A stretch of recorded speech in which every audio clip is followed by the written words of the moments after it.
Howdy doody, Halo. How's it going?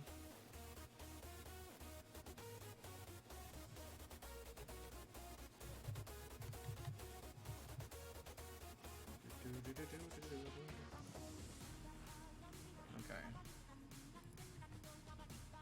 Alright, good. Alright, cool. I don't actually need Twitch anymore to do this. That's awesome. The new Streamlabs thing is pretty dope.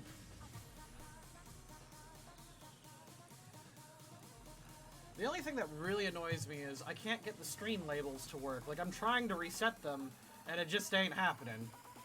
That annoys the hell out of me. Oh boy.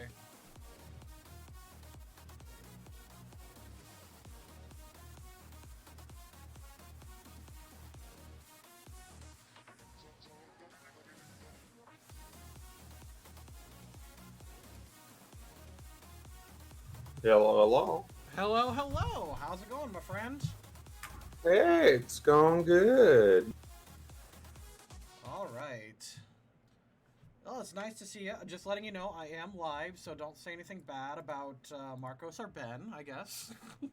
Oh, man. I know, that's our favorite thing, isn't it? Like, Favorite pastime. it is.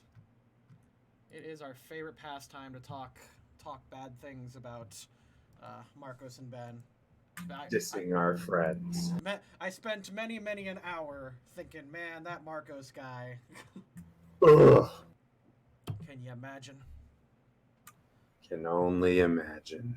So how you been, bud? Yeah, doing good. Oh, that was loud. That is loud. I'm gonna bring you down just a little bit because you are just like so extra right now. But that's okay. I screamed at the mic. Ah! I keep my mind on all the time while I'm GMing. So. How do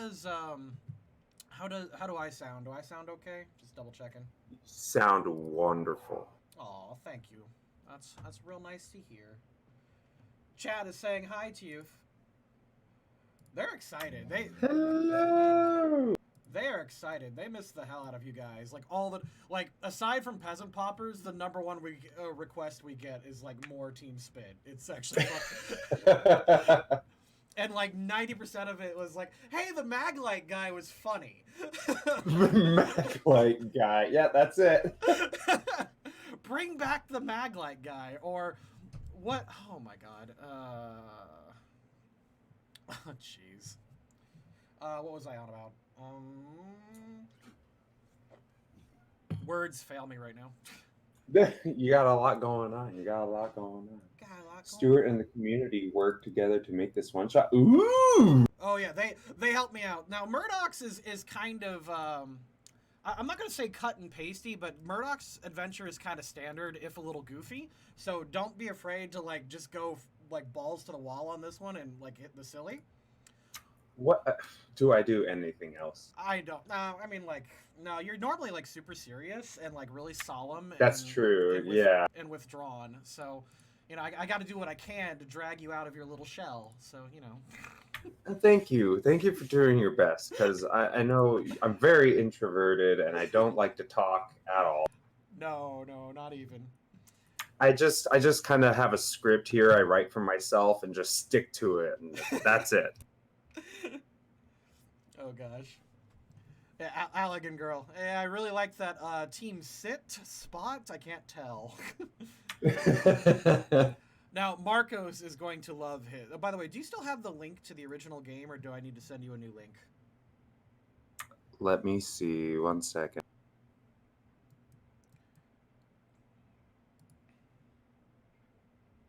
Now, I planned something special for Marcos. Like, I think he's like, because you know he's the giant Pokemon nerd out of all of us. Yeah. So yeah, he'll appreciate whatever you do.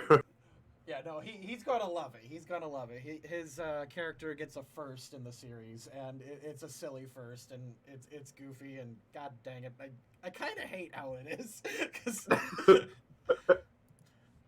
But by George, it's gonna be good for him. God, that's exciting. yeah. Ooh, hacker voice. I'm in. Howdy ho, Combat donates 15 bits. Not a lot, but here you guys won't be able to stay for long, but hope you would both enjoy the stuff the community came up with. They are super proud of this. Oh no, I'm kind of nervous, Oh, just a little bit. don't be. We brought you guys back for a reason. Like this is not meant to be serious. All right, Combat. Ooh, Someone keep track of like donations for this particular stream because I'm just really annoyed on how the bits just aren't keeping track right. Hmm. hey Gabriel.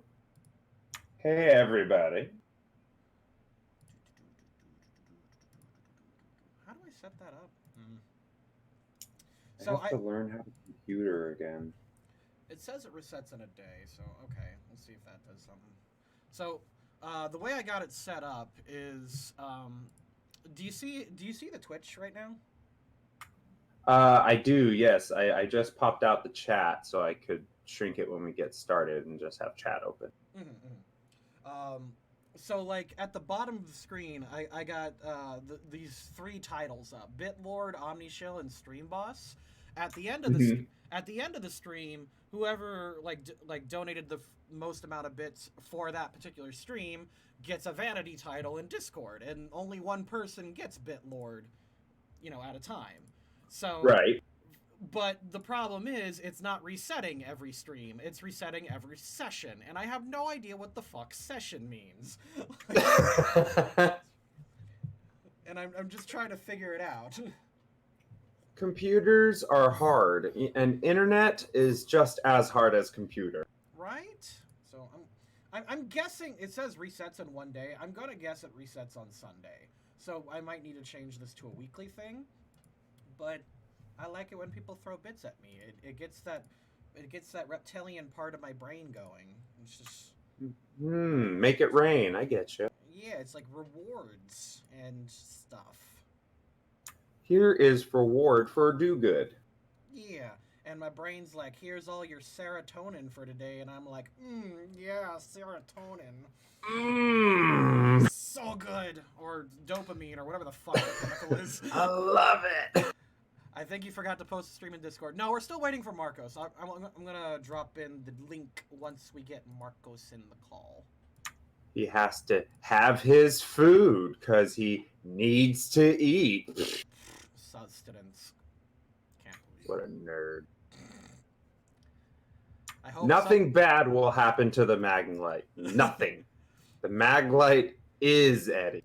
Okay, I do have to say though, and the Maglite will go away simply because Too powerful. No, it's not. Yes, absolutely, but OP. but the problem is the players found the Maglite later, so this is going to be played as a flashback sequence. I get. Yep. So when you lose the Maglite, don't freak out too hard because like No. or freak out too hard. That could be good. What are we talking about? Nothing. Don't worry about it. It's good. We're not talking about you or Ben or talk shitting about you at all. I swear. Yep. 100% true. Mm-hmm. You can trust us. Okay. Let me get myself set up over here. Do you have a link to the thing? Are we starting, or is this just all like? I see you're live already. It's fine. Give me a second. I can get you. Here's the link again in case you need it. That'll get you into the Roll20 thing, and then I will open up the thing to Discord. They plot Mason's demise.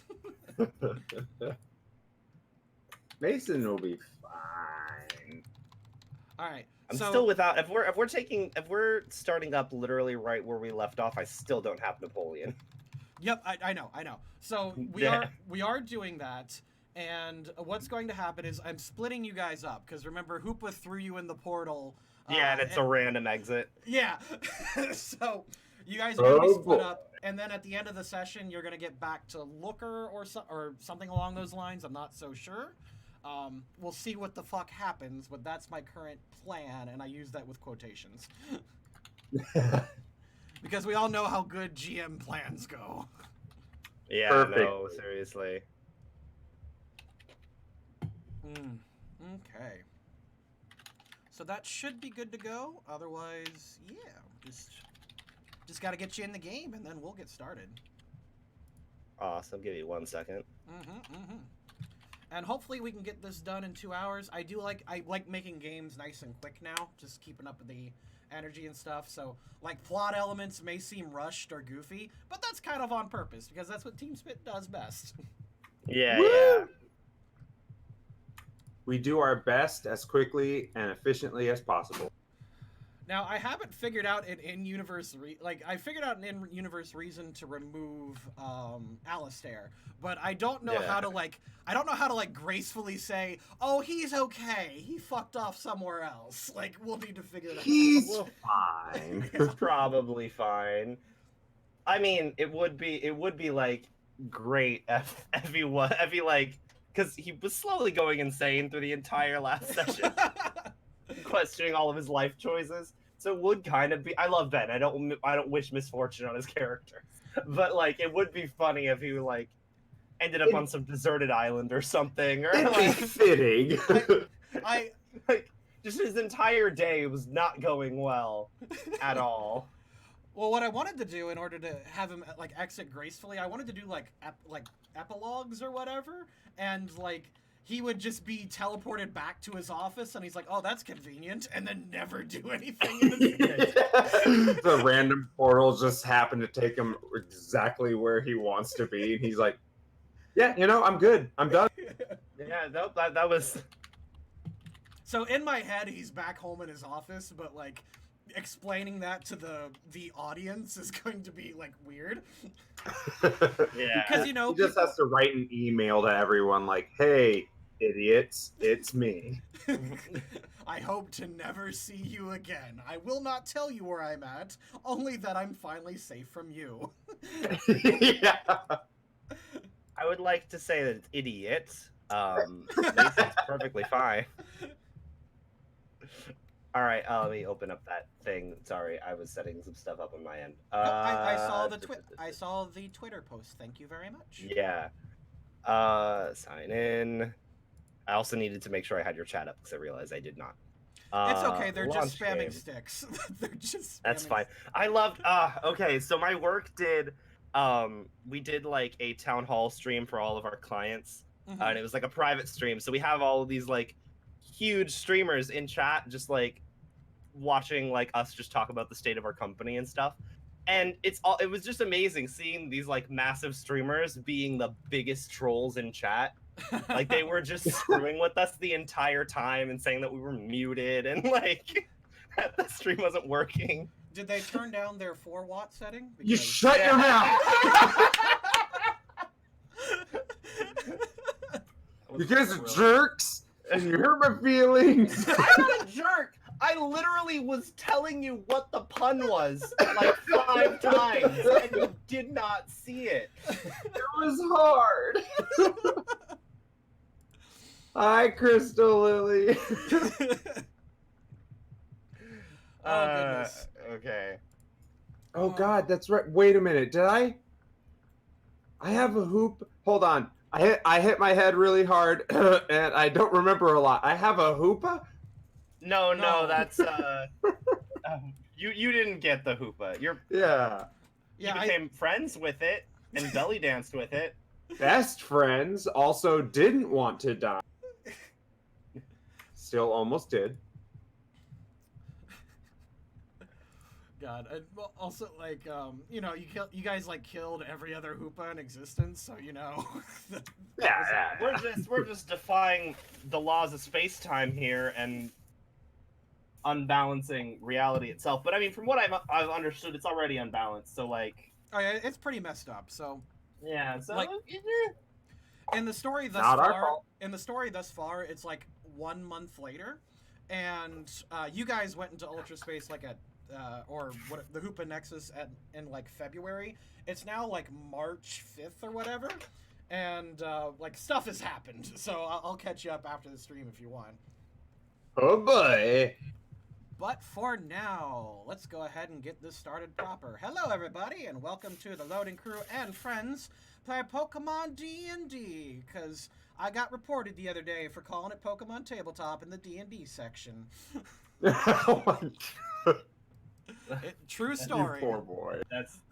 Are you still listed under D&D? I am right now, yes. I should. Oh yeah, I should have checked. Yeah. It's I don't know. fine. It's weird. If you can play Pokemon Red and Blue under the Pokemon Ultra Sun and Ultra Moon category, I don't think it matters. Yeah, no, Like- it was just by some salty bastard who like had, and I'm never gonna make fun of somebody for their numbers, but it was just a salty bastard who had like less than 100 followers. So Yeah. There's so many. I'm pretty sure most people will play things still in the D&D category rather than tabletop. But, yeah, the yeah. tabletop category is freaking useless. No one uses it, and whoever does, like, they It's bring like- it, they like, bring in their I own get- audience. Yeah. I get that there is specifically a game called D&D, but it's like the whole Kleenex and Band-Aid thing, where it's like the thing that you are describing, like the brand now describes the entire thing, you Mhm. know? Yeah, exactly. So, like not every not every tissue is a Kleenex, but people will still call them Kleenexes.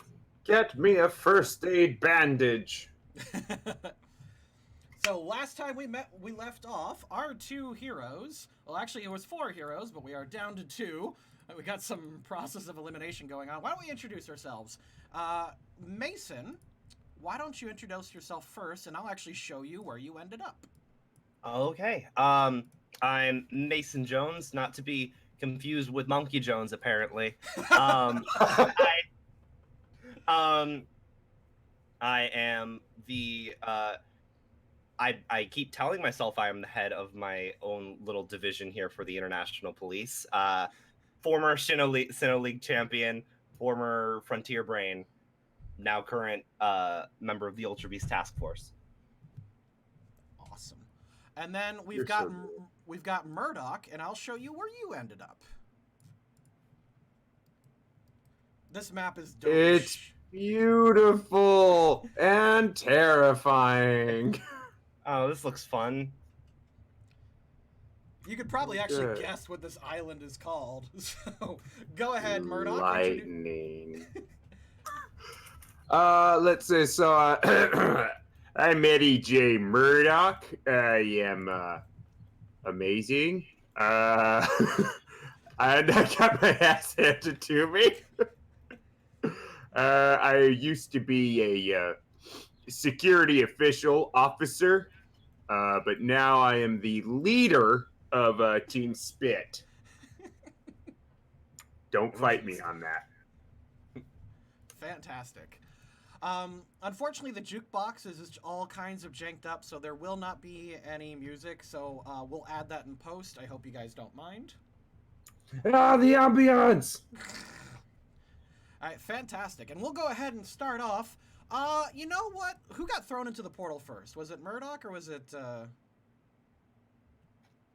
I think it was Mason. Okay. I don't know. I don't remember. It's been a long time. All right. Well, it has been a while. So if you guys recall, you guys did get through the Hoopa Nexus. You got thrown into the timeline portal. I remember that part. Which is set to absolutely random, which means you can end up anywhere within the physical universe that is known as the Dream Timeline over here. But Holy moly. But as the plot would have it, instead of you being thrown onto some random alien planet or literally the middle of space, you have been thrown, Mason, into what appears to be this cave right here. This is a bit of a pickle. Yeah. Elegant Girl, thanks for the 65 bits. But, Mason, you land right here, and at the moment you do not know where you are. What would you like to do? You still have your 2 Pokeballs, but you are still very heavily injured, and... Oh God, yeah. Listen, where's my health? I'm reattuning myself to this whole system here. It's been a very long time. I cannot even find. You should see Team Spit up top so that you can see that. Oh, there it is. I saw Eddie. I thought that whole drop down was him. Nope. Character sheet. What is my health at? Where is current hit points? 11 out of 57. Yeah, no, that's ow. Okay, I don't have any. Do we have any kind of like phone or Poketech or something? I'm assuming. I feel like as a government task force, we would have some kind of communicator. Absolutely, you do have. I guess like there's a gear called Poke Gear or something. I based it off of one of the games. Yeah. Pokegear is the watch. Okay, you've It's got the watch communicator. Yeah. Do I have a signal? No, whatever it is, you do seem to be underground, or at the very least in a cave that's very, very deep. There is natural light being given off of this small lake right here, and off of the stones surrounding you. Like there's little parts. Like it's bioluminescent. Kinda, or like weird magic crystals. What? Go ahead. I'm going to toss out Snowball Snowball is to here. give myself more light. What are they at? How hurt are they? Snowball took absolutely no damage, actually. Oh, cool. Snowball. Okay, he's probably my best bet. So yeah, I guess I'll take Snowball out so I can have a better look of things. So I'm on the highest platform here, I'm assuming, right? Correct. Yes. Can I see that Gallade down there? I'm assuming it's two. Yes, you actually can. I'm not even going to bother because there's enough luminescence in here for you to see it. And you are observant enough to witness that. Yes, there is a Gallade wandering about down there. Do I have Pokeballs or potions, or probably nothing on me, do I? You had 2 Pokeballs, I heard. I think he's talking about the ones that have my partners in them, but not... Right. Yeah. Since you are an elite task force, you have at least 10 Beast Balls on you. Oh yeah. And let's say 5 Ultra Balls. Okay. Do I have like potions though? Where's my? Yeah, I believe you had like inventory? 1 max restore left. It does not say anything on my inventory page. Well, if I have one, can you use those on humans in this game? I forgot. Absolutely. I will use one on myself because you are at full hit points. However, you still have your injuries. Okay, makes sense. And then did Boxer take a? Boxer was like, he was the dude who finished off that fight. So, I believe he is injured a little bit. He's at 102. Yeah, not that much. 102 out of 128. Yeah, so using it on me is the best bet. I am a fragile, squishy boy.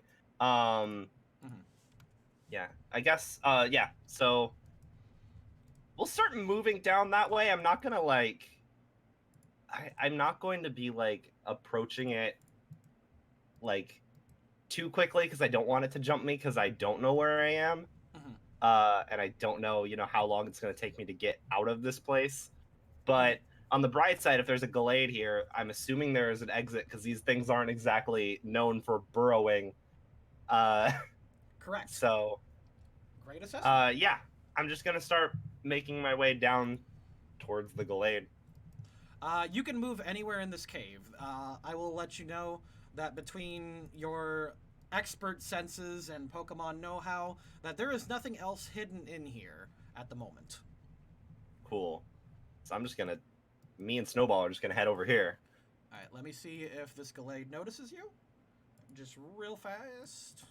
Mansion. In fact, I'm gonna close that because people are probably shedding bright light in a 30-foot radius. Yeah, the light spell works. In fact, it's not going to be very difficult. So he probably notices you pretty quickly, and you're not really making any effort to conceal yourself. So I'm trying not to be threatening. What was that like? Oh yeah, he turns to you immediately and like holds out his hands, or at least one hand, the other being on his head a little bit. You can see this faint red aura swirling around him a little bit, as if he's like kind of enraged or like possessed of something. Oh, well, that. Hey there. Do you need help, buddy? It looks at you and immediately begins initiative. Yeah. Okay, cool. I'm gonna be behind Snowball because that's the more sensible thing to do. Correct. Uh, All right, the Glade goes first.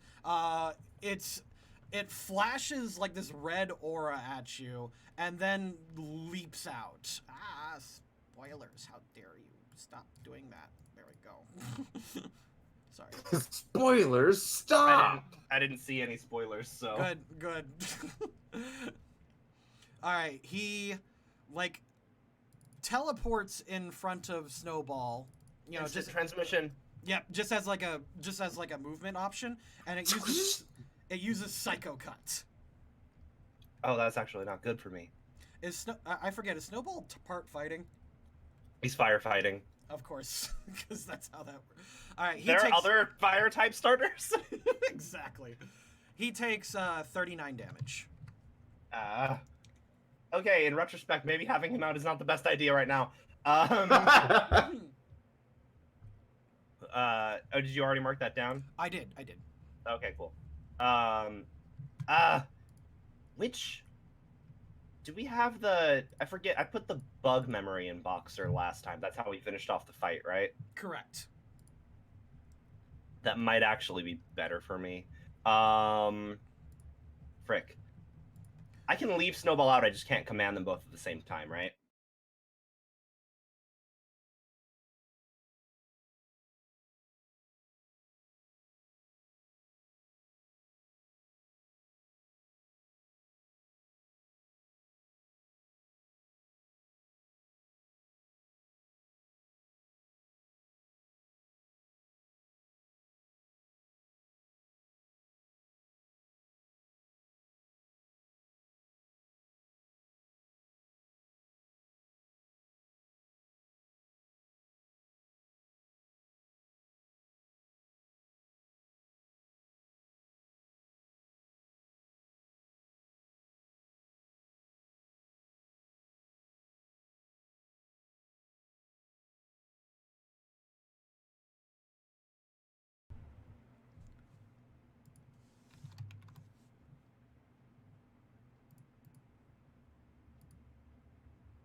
All right, can I be heard right now?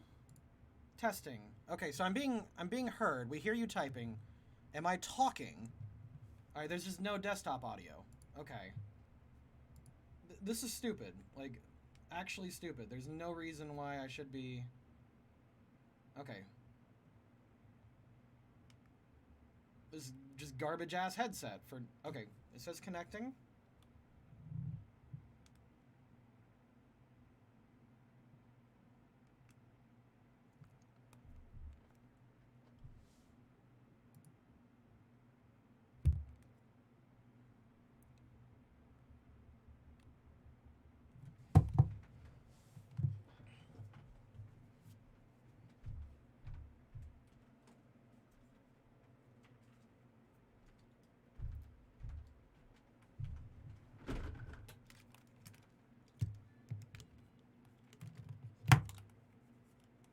Sorry, guys. I don't know what's going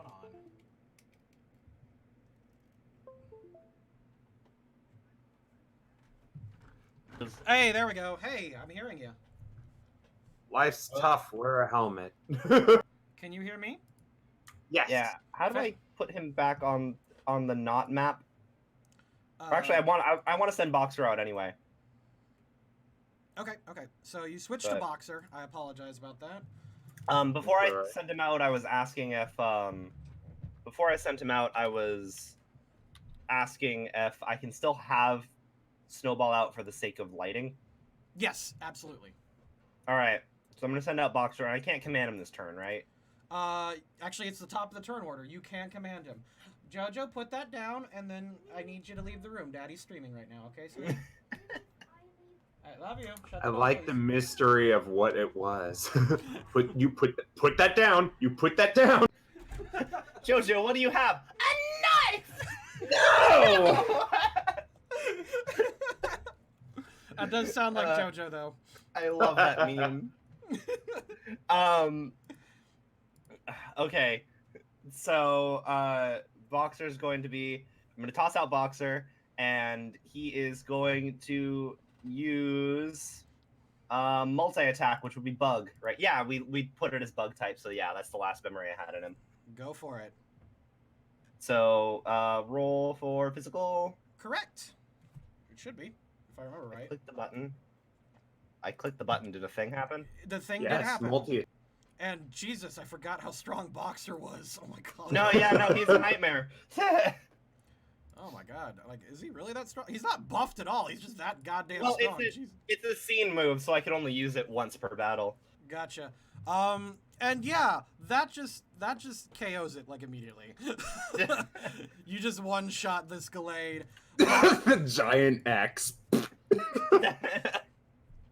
I like to imagine he like puts him in his mouth like a dog and shakes it and then like throws him against the wall. Drop it. Okay. Well, that was something. I checked to make sure that Snowball's okay.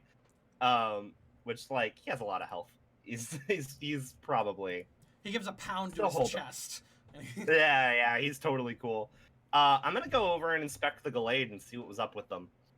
Okay, this red aura that like possessed him a little bit is, well, maybe you recognize it. Who knows? It's definitely something different. Do you have? I'm trying to remember. Did we adjust you for PTU? We did not. So if Are you got, using PTU now? just the skills, not and just the skills and the stats, not the actual feats. So. Yeah. Oh, so would you need me to roll something? Yeah. Why don't we roll your not? Let's just give it. Gosh, I'm trying to remember Mason. You still got all those features down there that still work, but let's go ahead and give you all of your educations like at least 4d6. 4d6. Okay. Yeah. I heard 46, and I'm like, I think that's more than you can have. Yeah, that's just. I'm just like Mason's just that fucking good. Okay. Yeah, we never even needed Alistair. Okay.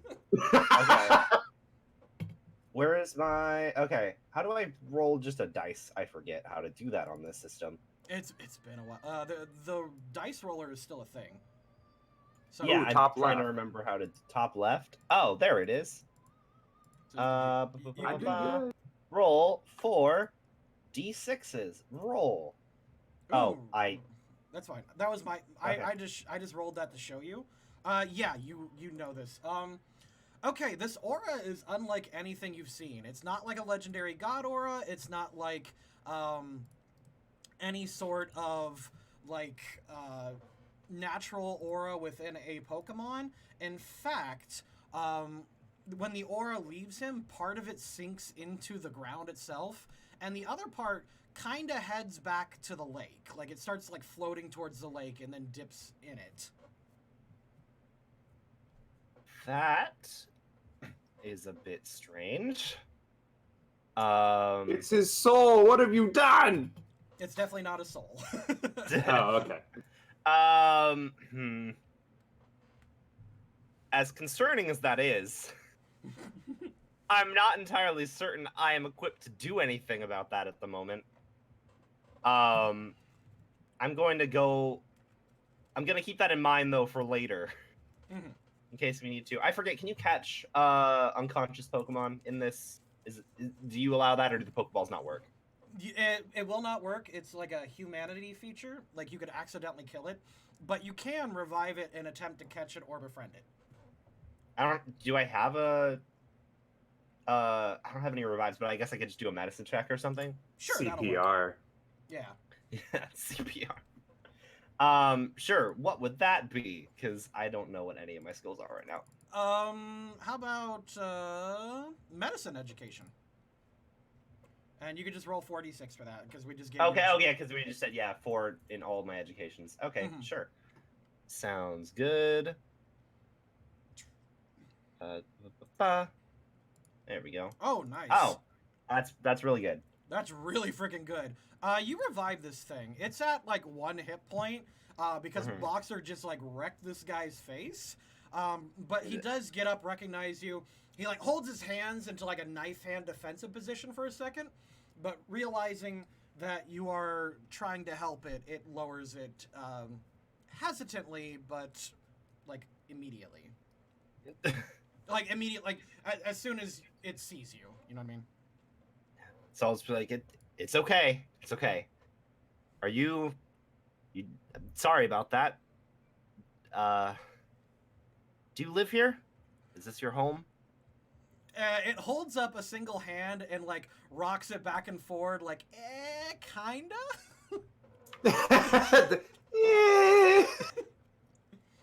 Do you remember what happened? It puts a hand under its chin, like thinking for a minute, and it kind of like it points to its skull, like pointing at its head, and then its hand forms into like a phone call, and it like holds it up to its face. You heard a voice in your head? Shaky hand. Kind of. Shaky hand. I'm not the best at interpreting what Pokemon are feeling. If only Murdoch was here to understand Pokemon. He's like beating it to submission. He's like kinda. He kind of gives the kind of signal at you. Well, this place doesn't seem safe, and I'd hold out a Pokeball. I would say, if you want to come with me, I'm trying to get out of here, and I could help protect you. You are not in the best shape. He slowly stands up. He looks at Boxer and Embor, like closes his eyes, opens them again, like senses their aura, and then gives a smile and nods and touches the ball, disappears inside. Cool. Nice. You It's got it. that easy. I need to catch more Pokemon. All right. Well, if that's the case, I'm gonna give a glance back to that lake because it's a little bit ominous. Mm-hmm. But I'm gonna recall Boxer, and I'm gonna keep Snowball out for light, and we're going to head up the ladder over here. All right, you guys, you can head to the lake right away. It's fine. The ladder. Oh, right, the ladder over there. I apologize. Yeah. Right. All right, you guys head to the ladder, and you go up it a little bit until eventually you run into some like an actual staircase leading upstairs. It goes on for what seems like a really huge distance until you come to some floor tiling, and you guys appear right here. Oh. All right. Now, I want to say I recognize this place, but I probably don't actually. I'm just recycling the map because I hate working with the mansion sprites. The mansion sprites are the worst, so. Mm-hmm.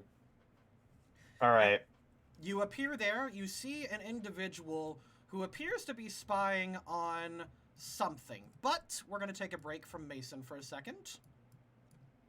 And we are going to go to Murdoch. Murdoch!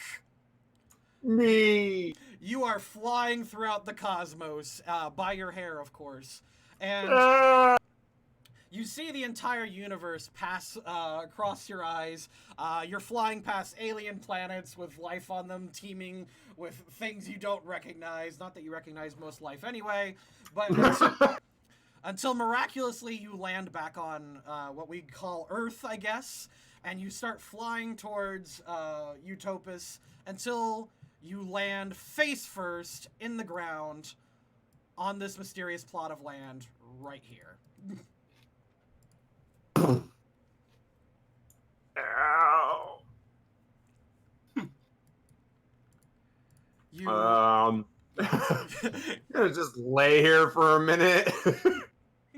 Just think about my life, the choices I've made, be proud of myself because I'm amazing, and then slowly sit up and just try to see where the heck I am. You look around you, and there are storm clouds ahead that you just kind of like pile drivered right through. Um, and you see the ground. You look around, and the storm is just massive, wild, and out of control. You can pretty much see everything that I'm letting you see. Like you can see this map. You can see the tower Okay. nearby. You can see electricity just flying through the air. You also take note of certain things. Why don't you give me a 3d6 for perception? Wham! Oh yeah, wow, really good. Kind of average, but that works. You notice a couple significant landmarks. You do see the giant tower up here, and Okay. you see a couple pillars around you. This one, this one, this one, and of course, this one. Interesting. They seem to be collecting and or generating electricity. You're not sure, but electricity is flowing around them. Electricity is mysterious. I don't understand it, so it's a threat.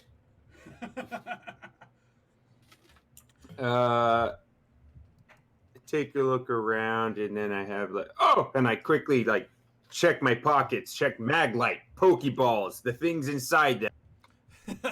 You do have all of your old equipment, including the Maglite. Oh, thank God. My source of power. I'll grab my Pokeballs and just shake them and see if I hear anything. Make sure my Pokemon are with me. You shake them, and for whatever reason, they give like this electrical fizzle, and then you don't hear anything else. Madam? And I try to release. You throw the Pokeball, and it lands on the ground. Nothing happens.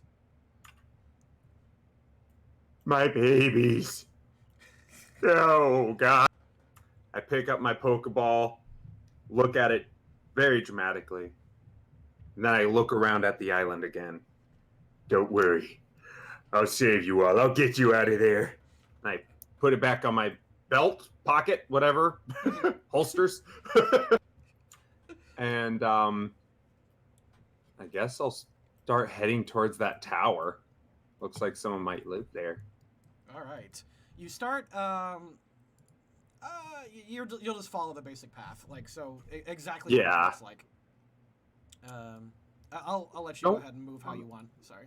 I don't want to get electrocuted, so I'm trying to avoid those things. Alrighty. Can you give me a perception check, super-de-duper fast? Yeah, no problem. For no particular dangerous reason. Hey, I did it again.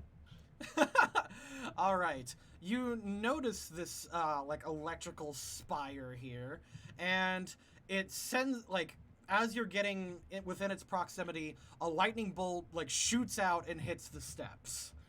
Good. All right. Okay. I'll start inching towards the steps again to see if this thing shoots at the steps again. It does not. It just seemed to react to movement or whatever. Okay.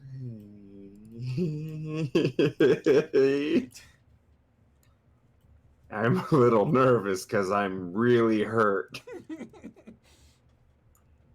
Yeah.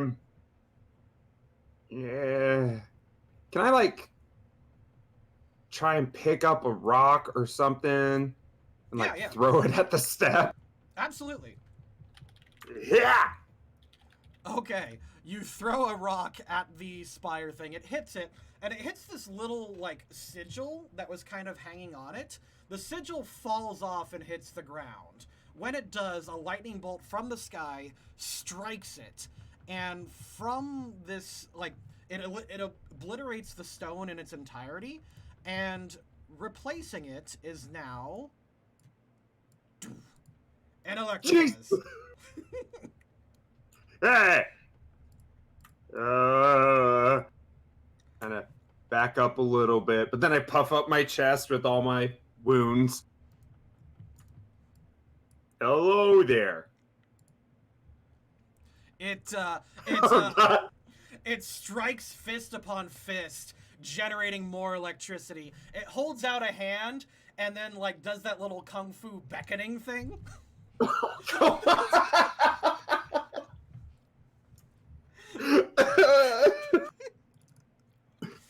All right. I don't have any like.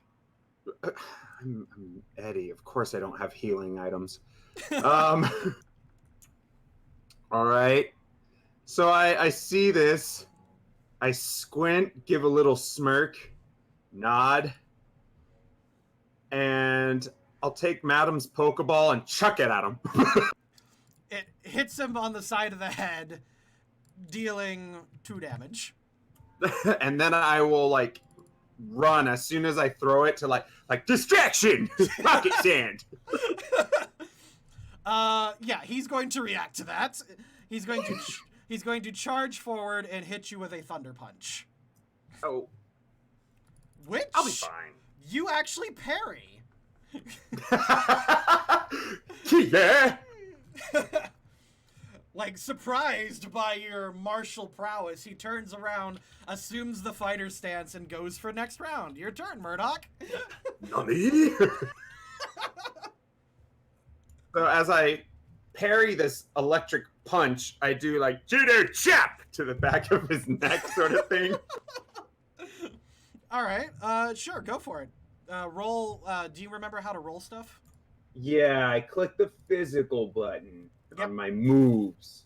Let me see. Daily, no dailies. All my moves are daily. You can pretty much use any of them except Mega Kick. I think that's the only one you used up in its entirety. Okay. Then I think I'll do, let's just use, I can read. I'm gonna just do like double kick then.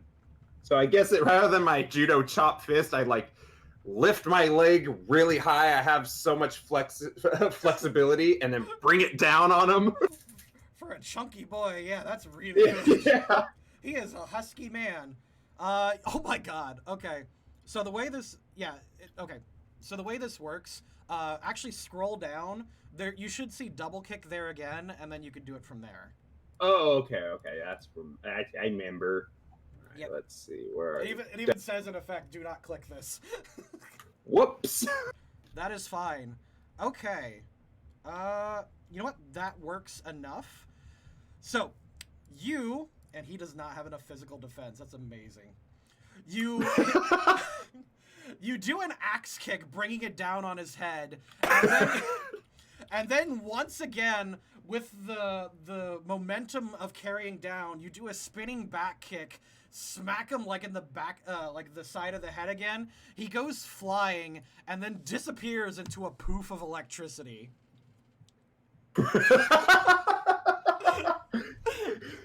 Wow. That's amazing. The fact that you did that is absolute bullshit, and I love it. And I like bend over and dust off my foot. Okay, give me a second. With your little victory, you start hearing this like slow clap behind you, like this.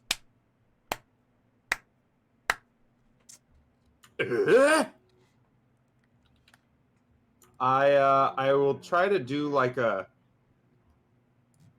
very dramatic dodge roll, not nearly as coordinated as the kick I just did. It's more like a like in Dark Souls when you're wearing too much heavy armor and you just kind of. So I'm gonna do that and grab Madam, and like get ready to throw her again, her Pokeball. All right. You see, sitting atop of this little spire here, you see a Pokemon that you do not recognize. So most Pokemon. Me is excited, but you don't know. Yeah. It just gives you this slow clap, and then a feminine voice like calls out to you and says, "That was pretty amazing." I know. Who are you? Where am I? She says, "You're on Instinct Island," and she hops down, and where that stone was that you knocked off earlier, she then picks up and says, "You just earned yourself a lightning sigil." All right, I'll take it. What's it do? She says, "These are the keys to getting into that tower over there." She points towards the big one up here. And that's my way off this crazy Instinct Island. She thinks for a minute and says, "That's one way. See, I've got some friends that need that are going to come here and help me, but they cannot take this." She points up at the lightning storm that's raging above. I see. She Well, got- I have some kids I need to find. They're nothing without me. They're lost without their leader. And I don't know where they are. So I need to get off this boxer ripping that glade. island. she nods and says, "I can respect that. You seem to be a great warrior and leader. So I propose we team. No. Go ahead. Take yourself off push to talk. I like your reactions, man. Like, they're fun. There's a he says that, and just elsewhere as I'm walking up a corridor, there's like a pause. Something feels weird. Something feels wrong. Sorry, my wife drew Mothra, and I just put it in chat. It's adorable. Oh, I love that.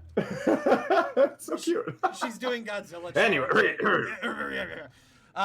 So this Pokemon holds out a hand and says, I'm a creature called a Zeraora, and I'm on a certain quest. If you help me out, my friends will get you where you need to go." Oreo, okay.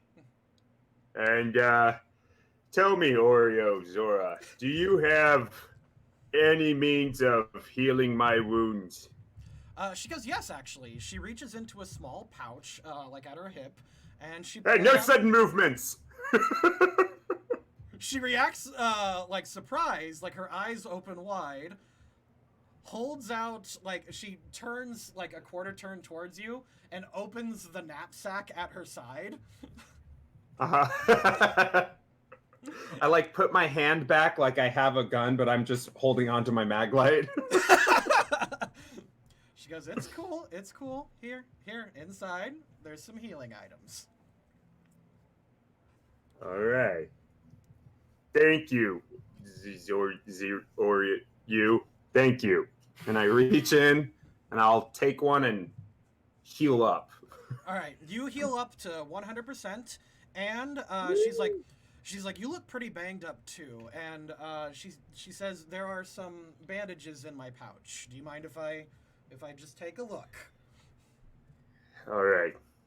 Sure. I got my eye on you, but I'll show a sign of trust by allowing you to heal me. All right. By the way, Eddie, if you want to give me a perception check, because you reached into her bag, you might be able to see what she's got on her. Ooh. Oh, that's a higher number. Oh, that's really good. Yeah. Not only does this Zeraora have like a pretty good amount of healing items, she also has several Pokeballs and like a trainer's hat in her bag. So I'll reach in, grab that seal, that me like, so am I the first elite human trainer here, or and I nod my head towards the bag. Has someone else been here before? She smiles and goes, "Oh, no, nothing like that. There's been hundreds of trainers here before on their Utopus League journey.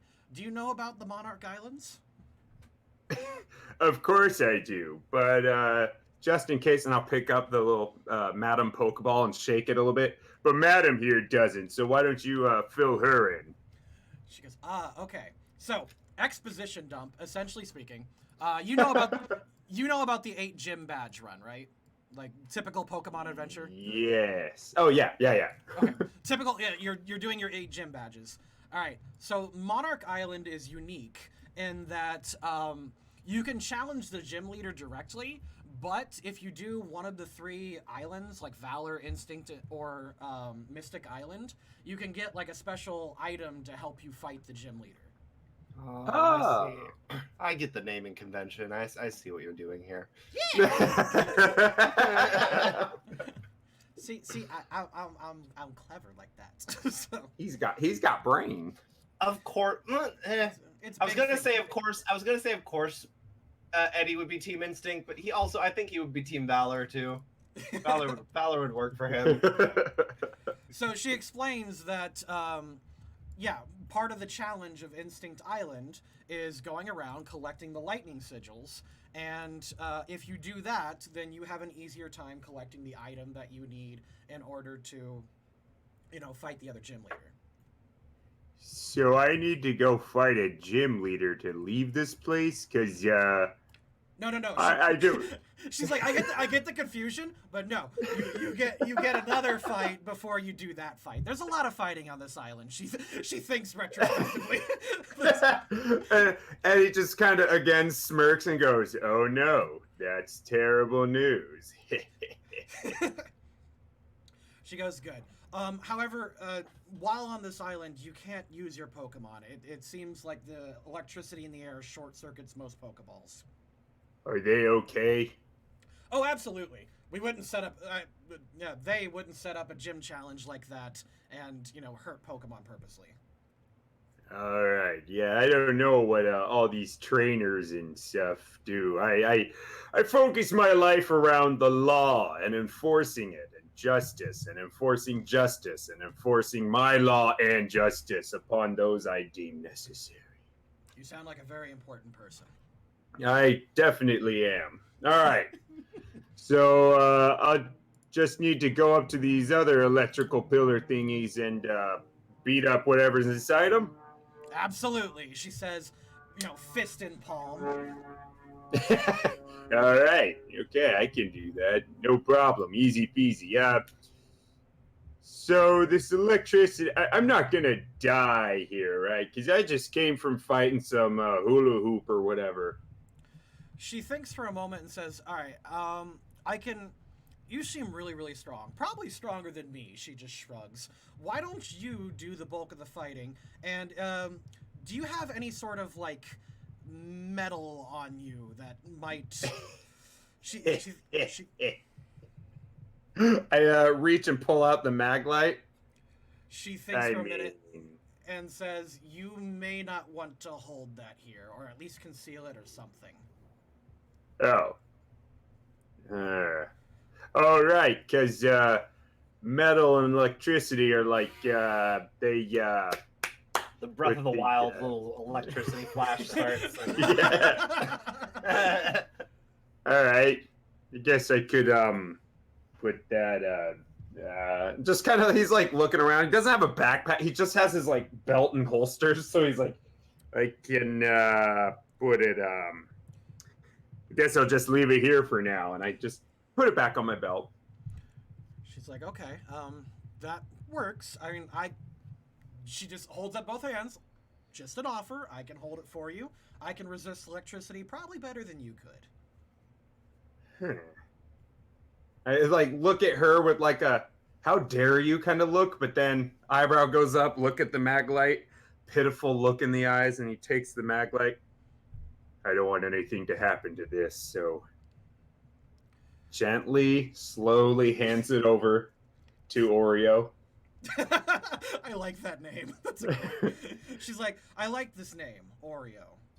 Yeah, Oreo, you better you take care of that mag light. It's It's saved my life many times. I'm sure it'll continue to do.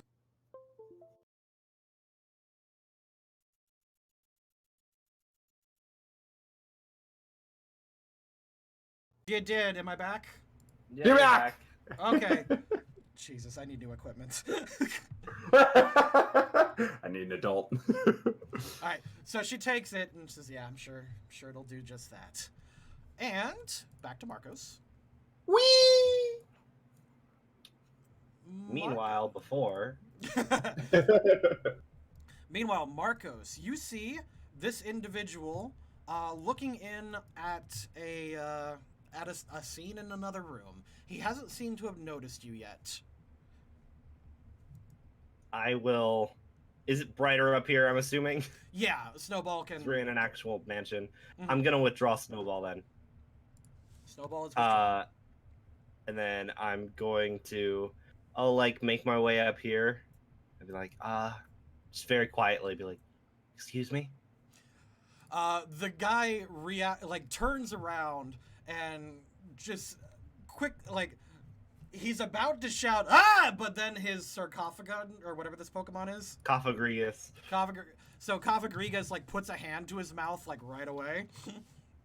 Fun fact: they were banned online for a little bit because the Nintendo what you call it the profanity filters would catch unless you had it nicknamed, it would catch the word fag in the middle of its name. And Really? so you weren't allowed to use it because the game thought you included a bad word, but that's just part of its name, so you had to nickname them to use them. Oh my god. Well, yeah, that works. So, this Cofagrigus, that is how you pronounce that, right? Yes. Okay, because I'm super bad at Pokemon pronunciation, by the way. That's fine. Okay, Cofagrigus looks at you, and it looks at this guy, and it holds a hand up to its lips, and it goes shh, and it points into the other room. Sorry if I'm intruding. I've had a bit of a interesting day. Can you explain to me where I am right now? The Cofagrigus removes his hand, and the guy slowly reaches into his vest and pulls out a wallet. He flashes a badge at you. He is also from Interpol. I will take out my wallet and flash a badge at him, and I'm like, this is convenient. He goes, "Whoa, yeah, that is convenient and weird. What a What are the odds? How did you get here?" He says. His name. He holds out a hand and says, "I'm Detective Rex." Mason Jones, Ultra Beast Task Force. I get the feeling that might be a story for another time. What are you doing? He says, "Well, I'm investigating this mansion. It seems we're following a lead set forth by this group called Fresh Floof. That apparently another team came by here and ran into an Azelf." Huh. What's it? Oh my god, I'm forgetting her name. She never mentioned an Azelf. Jade, yes. She never mentioned an Azelf or anything, right? No, she did not. However, if you want to do a quick education check, there are reports upon reports of Team Fresh Floof's findings. So. Sure. Yeah, sure. Let me see the thing. Click on the button. Find the thing. thing. I was looking at the wrong menu. Oh dang! Yeah. Oh. That's real good. Okay. Oh, wait. I rolled 4 d4s. I rolled 4 d4s and rolled 4 on 3 of them. I mean, go ahead and re-roll it again, sure, but I'm not even certain you could beat that. Anyway, yeah. Wow, okay. You remember reading a few reports from this, from a Ranger Luna, and Ranger Luna reported that a team called Peasant Poppers, this is the team with Jello. Yeah. They actually encountered an Azelf and captured it. Apparently, this was the mansion that they did it at. I see. What do you... I would peek around the corner. He says, "Yeah, like just a little bit ago, all these Pokemon just showed up. This mansion was abandoned until like not 5-10 minutes ago." What And did so you do? I'd look around and I'd see an Alakazam and a Mr. Mime playing chess. Yes, but like this is crazy intense. Like you notice these two just like moving the chess pieces in rapid succession, and every time like a game goes by within a couple seconds, whoever the loser was gets zapped by something. They also seem to be channeling that red aura. Have you been downstairs? He goes, "No, I just came over here. I heard this weird sound, and then those Pokemon appeared." There's a strange lake downstairs. I encountered a Pokemon that appeared to have a similar condition to them downstairs. And when I defeated it, this aura went into this lake downstairs. All right, yeah, let's go check it out if you want, or yeah. Do you think it would be safer to be? I mean, there's two of us. We could probably take them out, but Yeah, all right, yeah, let's do that. Sure. well, I'm before we barge into that. I mean, I'm gonna have Pokeball at the ready. I'm gonna have Boxer out because Boxer still has the bug type, and there's 2 psychics, so this is good for me. Mm-hmm. And I'm actually detecting a theme here. I'm going to slowly approach and be like, "Hello there." Mason. Oh, okay. Yep, that just happened. I'm just gonna slowly, cautiously approaching, and I'm gonna have Boxer's Pokeball at the ready. So if one of them tries to jump at me, I'm going to toss him out. All right. Yeah, the Coffagrigus goes behind and like holds like a hand to its mouth, like, "Oh no, he didn't." And Ooh. the 2 Pokemon look at you, and they've got that like that intense air that you saw the Gallade have, and they don't seem to react. Their game still seems to be going, but they are eyeing you with like murderous intent. Okay. Well,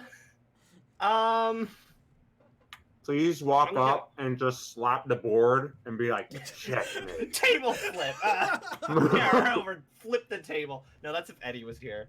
This game's for nerds. No, jeez. Yeah, no, there's gonna be a moment of me just staring at them as they're staring at me, thinking, I didn't think this part. I didn't think very far past this. Are you both feeling okay? I ask, kind of like seeing they're very much not, but All right. The Mr. Mime stands up, like just twitching a little bit, walks over, and then like sits down in an invisible chair, just waiting. Because it's Mr. Mime. I've seen Detective Pikachu. Okay. I'd lean over to what did you say his name was? Rex. I'd lean over to Rex and be like, "How good at charades are you?" Like, no, I suck. I'm the worst. But we can Oh, give it... great, same. Huh.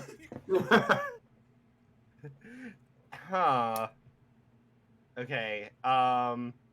I would look at the Alakazam and ask and be like, "Are you feeling okay? Are you feeling okay?"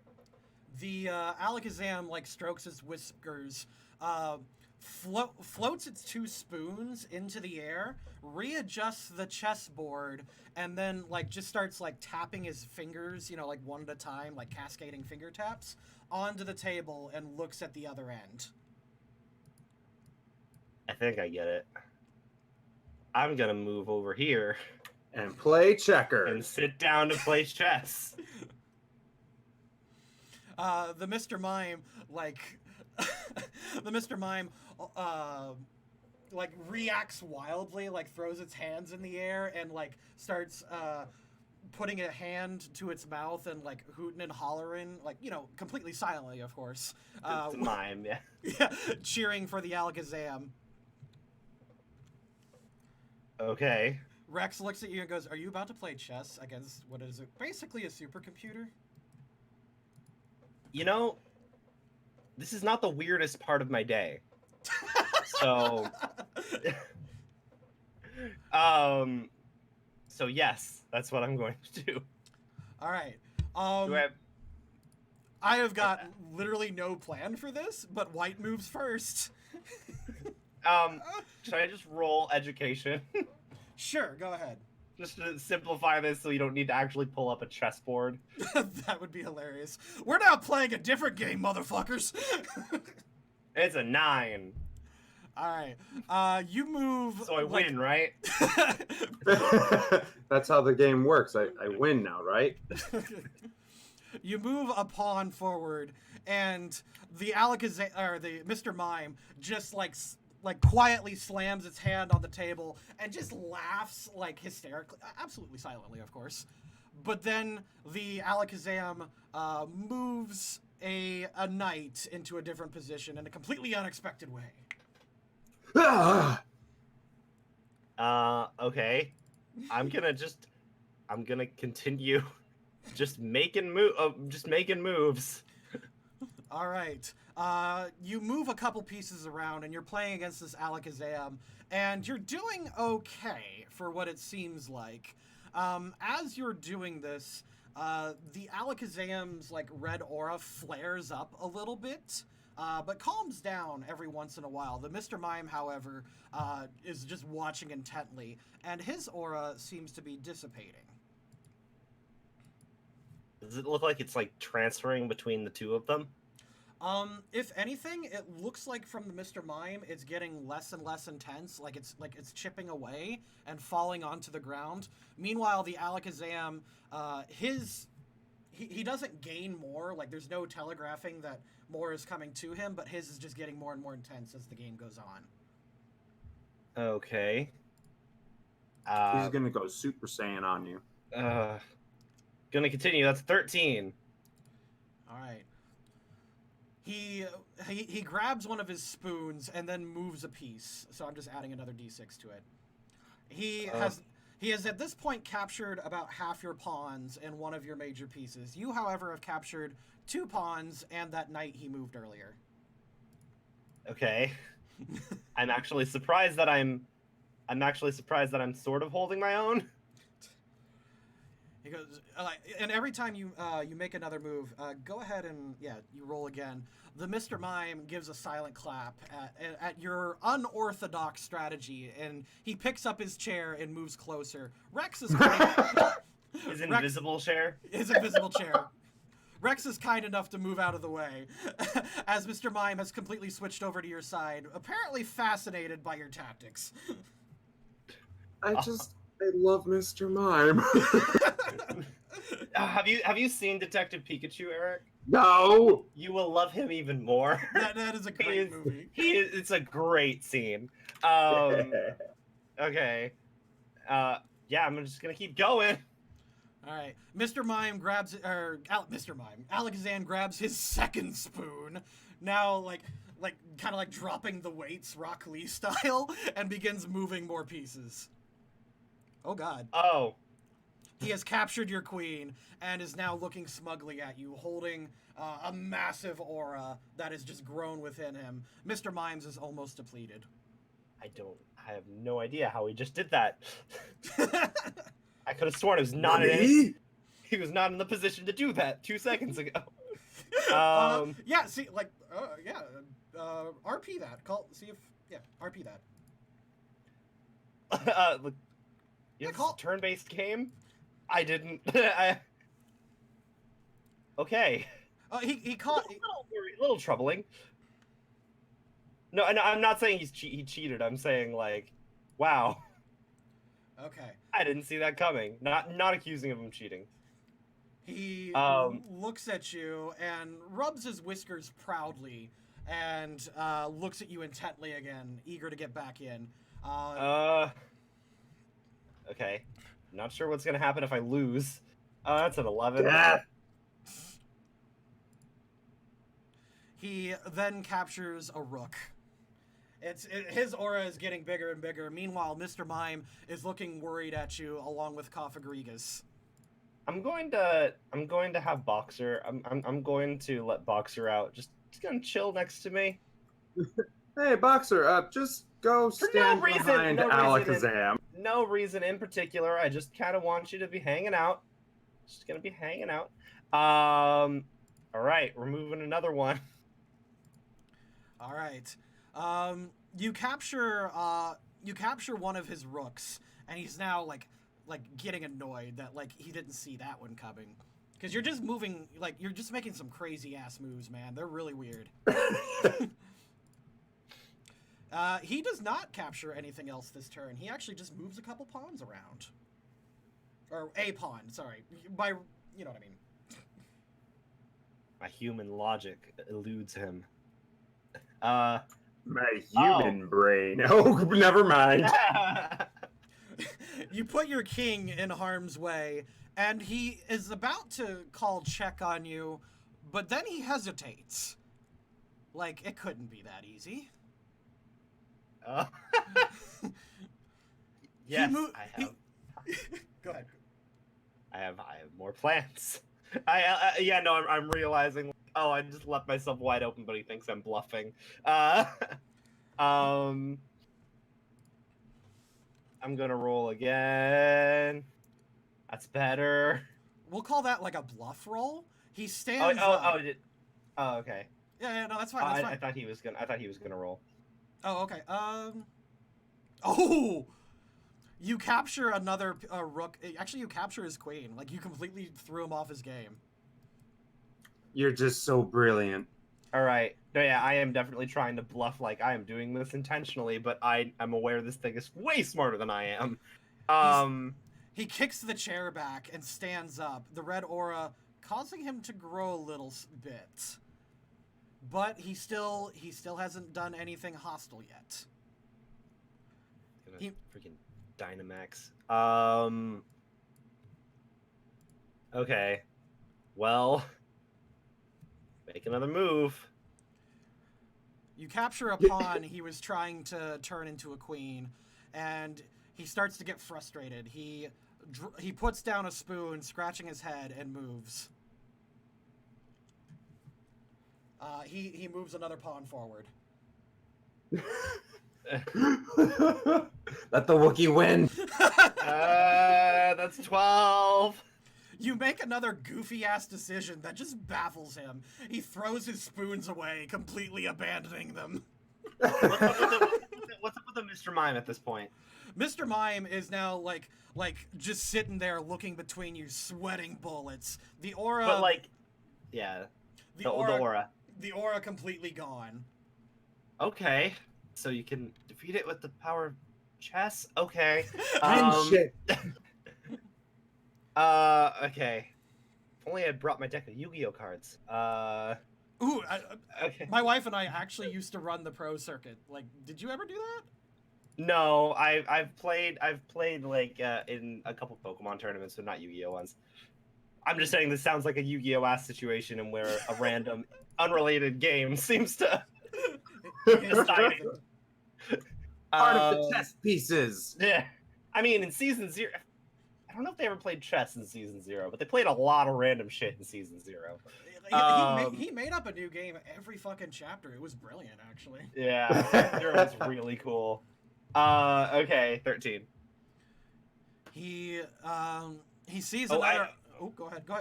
I realize you should have rolled. Yeah. We'll call that a bluff. Go ahead and bluff him. Okay. Yeah, I'm gonna just smile, cross my hands, cross my arms, and just smirk at him. This is all intentional. I feel like this is like a Death Note scene where on the outside you're like, ha ha ha, but in your head you're like, he knows that I know that he knows. Have you seen that YouTuber? I don't know who he is, but like he's walking across his room and then he says, "I know you're there," and another guy pops out. How did you know? There's like 18 to the 20th power molecules in any given room, and I sensed them moving like 18 hours ago. And it It's like, how the wait, what? And then I noticed you as well, Daryl, and another guy pops out behind the table. How did you even do that? I saw you eating a churro last week at like just like some bullshit.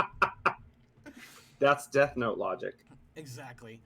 Alakazam stands up and like looks down at the table, looks at you, and he looks into your eyes, but then Mr. Mime waves a finger, and Alakazam stops.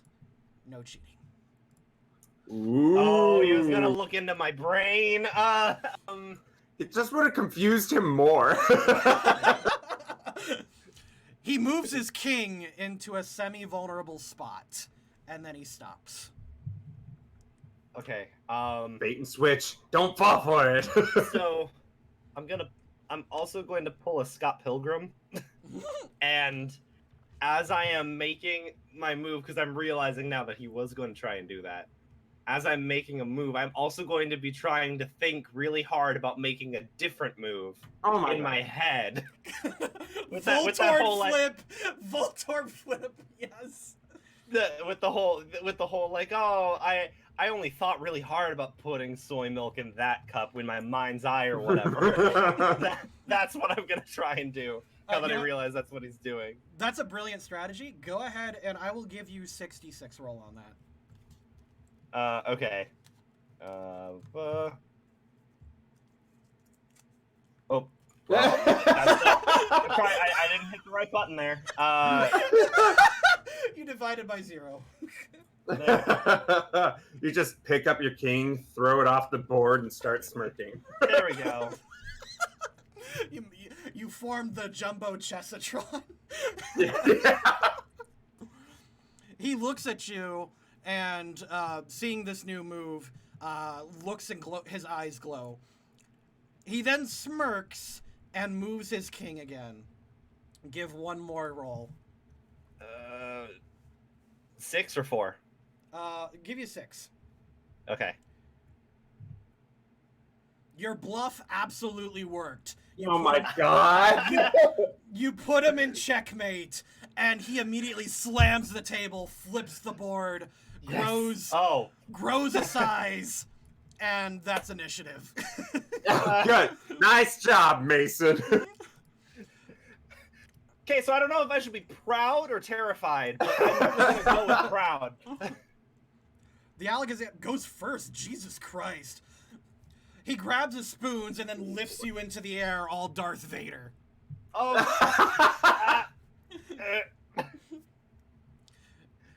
Boxer can respond. Yeah, multi-attack. That thing that you do every battle. Yeah, that. Boxer leaps forward, and go ahead and roll it. Let me. I closed his thing. How do I get to that? Yeah, there it is. I love chat right now. That's a big boy. So if he's a Dynamax Pokemon, does he explode when you kill him? No, this is not consistent with Dynamax. Okay, I'm just. All right, yeah. Oh my God, Boxer is such a monster. Boxer I charges love him. Boxer charges him, slams into the wall, KOs him. His aura disappears. He puffs back down like a deflated balloon. As his aura just flies out. Some of it falls into the ground, some of it lands on Boxer, and then the rest floats upwards into the ceiling. Okay, the landing on Boxer thing has me worried. Like, okay, well, that all worked out for the best. I'm gonna go over and inspect Boxer. You doing okay, buddy? The aura just, like, as soon as it hits him, it just seemed to go away. And he turns around, and he gives you his normal, like, lick to the face. Okay. I'm gonna give him a pet, and I'm going to recall him into his Pokeball. And I'm gonna glance over at the Mr. Mime and, like, are you feeling okay? He gives you a thumbs up, looks at Alakazam, and then wags a finger naughtily.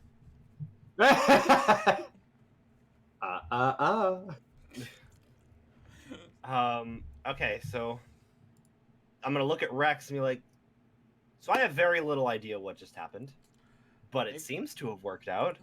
He's like, yeah, you totally beat that Alakazam at a chess game, and then he just rage quit and got upset. That's kind of bogus, man. You totally beat him. That was awesome. The Kofagrigas gives you 4 thumbs up.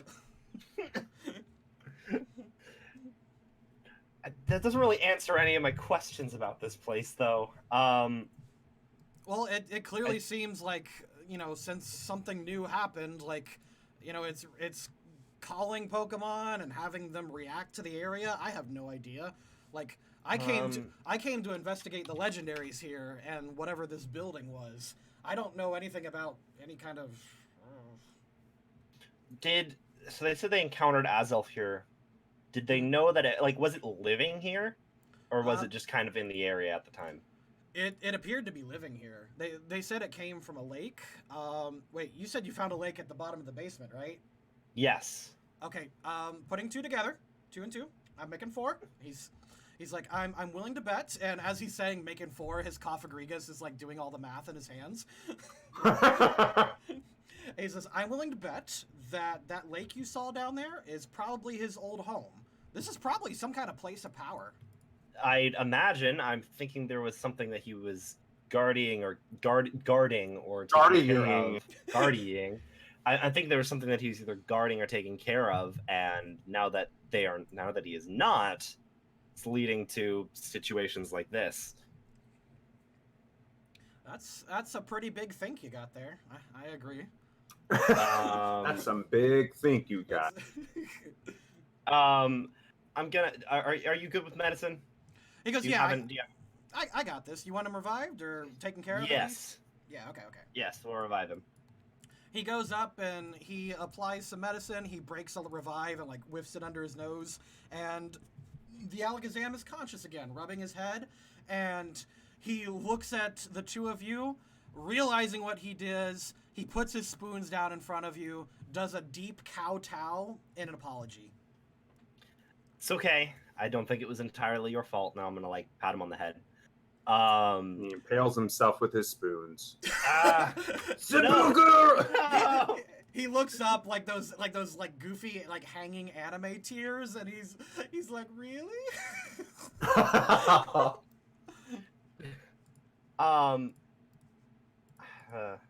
sure where to go from here. We're going to be investigating this place. It doesn't seem to be safe for Pokemon. When did you arrive here? When did you two live here? He stands up and shakes his head. They go over here and they reassemble the chessboard, and they move the pieces off the board, and then Mr. Mime stands up here and does some wavy with his fingers, and all the chess pieces move back onto the board. So this house was empty and you were taken here by some kind of power? Mr. Mime points at you, smiles, and nods. Okay. I'm gonna look at Rex and be like, do you know how long it's been since all this strange stuff has started? He says 10, 20 minutes ago. Your chess game took a while, so add the time on top of that. So there was literally nobody here prior to me arriving here. Yeah, when I got in here, it was empty. Could I put 2 and 2 together and be like, it was when I arrived? Probably. He's like, yep, 2 and 2. Kofagrigas mimics your 2 and 2. It makes 5. Wait, yeah. 4. You know that da da da da da da da. Like I know that wormholes in the Pokemon universe have the power to empower things, but also I know from my role earlier that that's not what's going on here. Mm-hmm. I think we need to check out that lake downstairs. Rex says, yeah, no, I think you're right. Let's go ahead and check it out. And then I would like to investigate the mansion a little bit more, if that's all right with you. Maybe we'll find some clues while we're here. This place was obviously built for a reason. Obviously. I'm gonna glance to the Alakazam, and also the Mr. Mime, I suppose, and hold out a couple Pokeballs and ask if they want to come along. Mr. Mime thinks for a minute, hops down, puts on like a cap and then like a gown and holds like it walks over to you and presents an invisible diploma.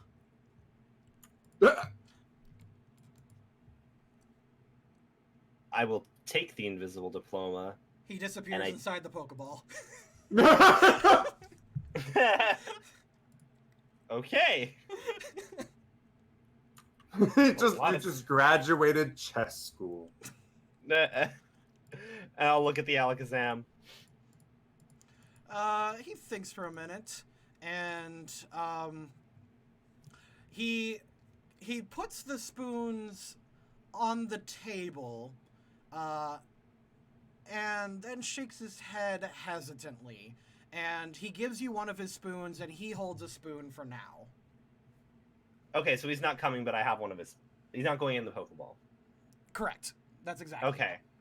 Well, I'll keep that. And then, do you have anything to take a water sample with? He holds up a spoon. No, I was more talking to Rex, but thank you. Yeah, Rex looks at you and goes, "Oh yeah, I'm a cryptologist actually." He holds up. He has some equipment in his backpack. Okay. Well, let's check downstairs first, and then we can explore the rest of the mansion. He's like, "Heck yeah, man!" And let's go back to Murdoch for a bit. After the most epic chess game of all time, we go back to boring fighting. I found crackers in my pocket. Sorry, 1 second. I'll be right with you. Okay, I'm ready. Let's go, Oreo. You and Oreo have been you've been walking up the stairs, and you're reaching what appears to be the second of these particular pillars. Oreo looks at you and says, "Okay, so do you essentially you can approach these things just fine, and then you need to select a difficulty, kind of like in a humans call them video games. Have you ever played those?" Yes. The thing with the buttons and you're holding your hand and it like makes stuff happen on the television. Oh, so like a remote control. Yeah, it's like watching TV. Wait, maybe I just watched TV. Either way, let's go pick up a channel. Yeah. She walks over, and you look at the pillar again, and you do see like the lightning sigils on them, and there seem to be 3 of them. And Zeraora explains, so you can go ahead and you can pick 1 to 3, and essentially you're kind of just selecting how hard of a fight you want. I completely understand. Is it from bottom to top in difficulty or top to bottom? I think it only matters your intent. I'm not certain if you have to like do it in a certain order. She kind of looks it up and down. All right. Well, let's have a freaking challenge. And I smack the top one for the hardest difficulty. All right, you chose the hardest one. Da, da, da, da, da, da. Out pops this thing. Oh my god! As well as 1,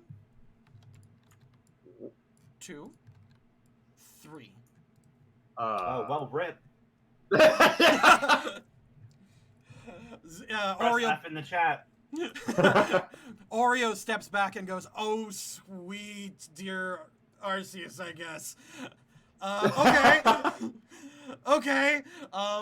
And let's reset initiative. So he appeared. So this guy appeared and brought 3 Pokeballs. Joke's on you, I'm no Pokemon. She's like, "I don't think that's what they are," and Electivire charges forward and is going to hit you with a... Oh, actually, yeah, he's going to hit you with a Thunder Punch again. Come at me, bro. All right. She hits you in the, or this thing hits you in the gut for what looks like 20 damage. You fly back, hit this Voltorb, which then explodes. Okay. The exploding Voltorb hits you for 50. You take 70 total.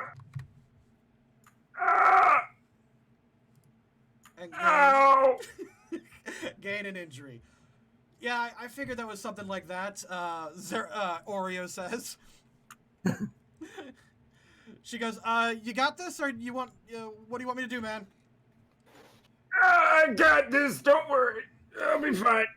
She actually thinks for a minute and says, you know what? No. She holds out her hands, and let me find Oreo. Throws me the mag light. Yes. And then I die from a lightning strike. She looks at you and holds out the mag light and says, no, you go get, no. You've got this. And she, like, channels lightning into the mag light. All right, Murdoch, you get 2 turns this round. She has used the move after you. Okay. So you get her turn, and she has basically just commanded you like a Pokemon. But I'm not a Pokemon. You also, right. when she uses after you, you get to use any of your dailies now. Oh, okay, great. Yeah. Well then, since I now have a turn, I'm going to kill them. I mean, poof them into electric smoke. This guy hurt me. I'm going to do payback. Nice. I think I'm going to click the right one. Help! You fly forward, about to pay back, and then the Electivire catches you in its hand, and God. and then flings you back this way towards the Voltorb. Oreo jumps in front. You hit Oreo, and you guys slam into the Voltorb, and she takes the explosion for you. Oh, Oreo. In a My mag light!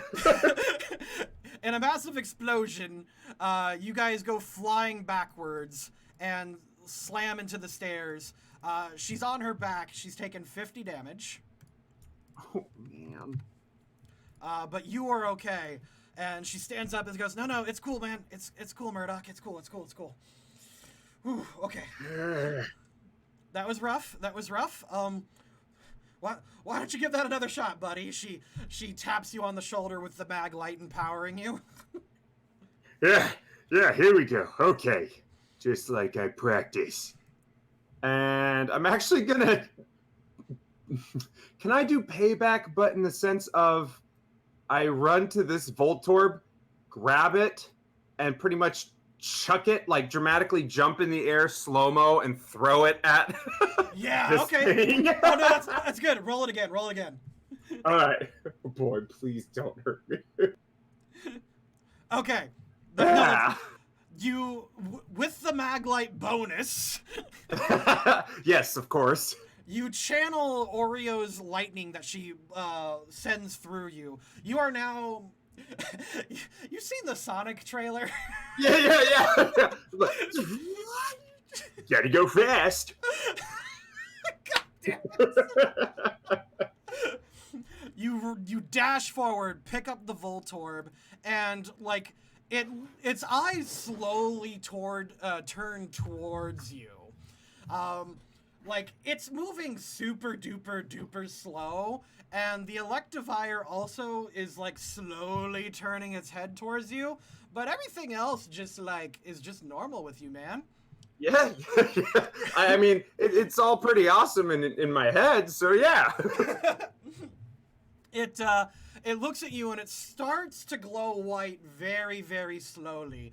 But then you throw it like a Pokeball, as you normally do. Yeah, all the training, yes. It hits Electivire in the head for 40 damage. And then it proceeds to explode, but it's exploding very, very slowly. I just kind of get over here and watch it. Wow. It explodes, taking out both of them at once into a puff of electricity. The lightning sigils hit the ground, and Zeraora kind of comes forward and is just shocked and goes, meow?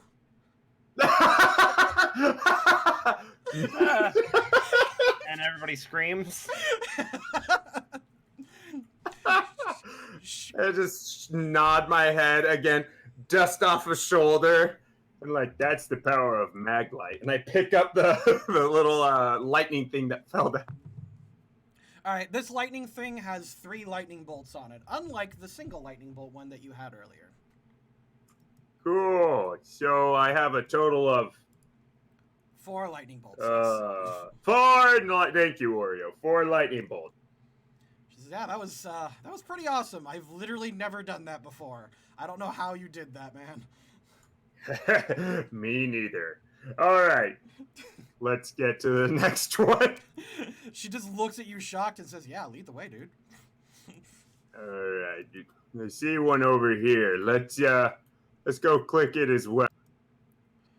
You guys approach the pillar, and it gives off like this like electrical pulse, as if like anticipating your choice. It knows I'm coming for it.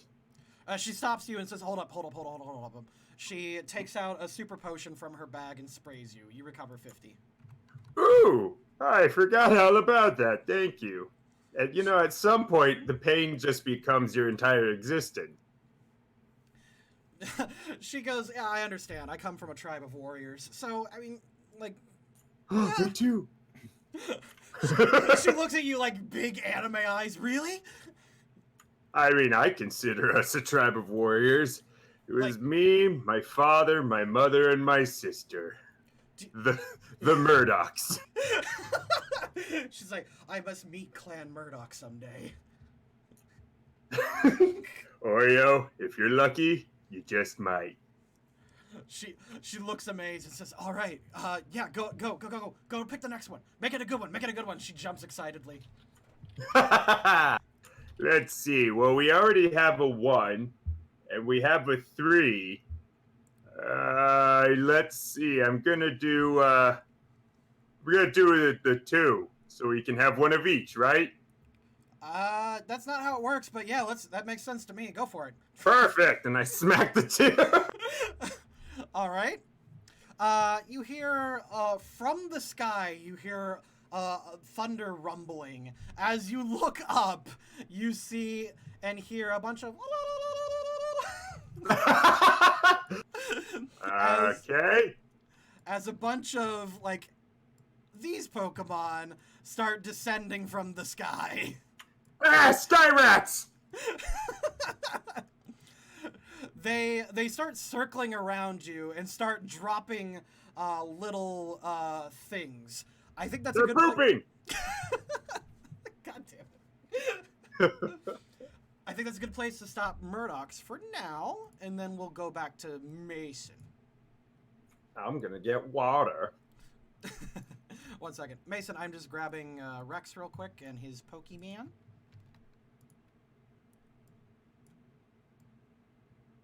Okay. You guys are at the lake. I'll probably have Snowball out so I can so we can see better. All right. Sarcophagus comes forward.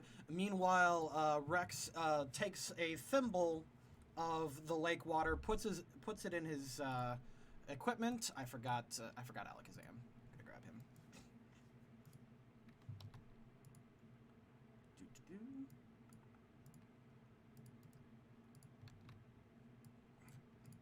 He puts a thimble in it. He puts it in a test tube, puts it inside a machine, and it starts reacting in various ways. There's some beeps and boops for a second, and after a short time, you hear a ding, and he looks at it and he goes, "Yep, that's some magic water right there." He holds up his device. Anything more specific than the fact that it's magic? Well, that's not really how these machines work. We're gonna need, like, probably someone with mystical influence, or at the very least, someone that knows more about it. I study, like, ancient civilizations and stuff. I can't really determine the exact properties, but yeah, clearly a legendary's been here. Well, perhaps there's going to be some documentation upstairs. He goes, Yeah. I can try to, like, MacGyver something, but I can't guarantee anything crazy. We can look into things later, as long as you just keep the sample on you. He says, heck yeah, man. So he pockets it, and you guys go back upstairs. Drink the poop water. You guys start wandering around without the chess set. Oh my god, it's the chessboard. You're back here. I'll take it with me as a victory trophy. All right, you I are. already got a spoon. Yeah. No, yeah. Do you know how large this house is? And He where says- are we anyway? He says, we're in. You know what? Why don't we? Yeah, you have no idea where we're at, do you? Let's go ahead and head outside for a second. Yeah, I fell through space time recently. You guys. My day's been weird. Yep. Yeah, tell me about it. He says as you're walking through. We were investigating the wild calamity.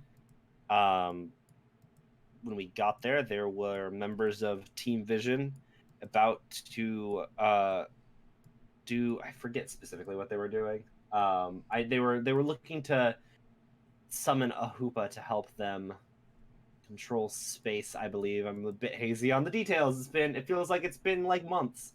He says, "Wow, that Space-time space time really messes with you." And it really does. as you guys are about to leave the building, do a perception check for me.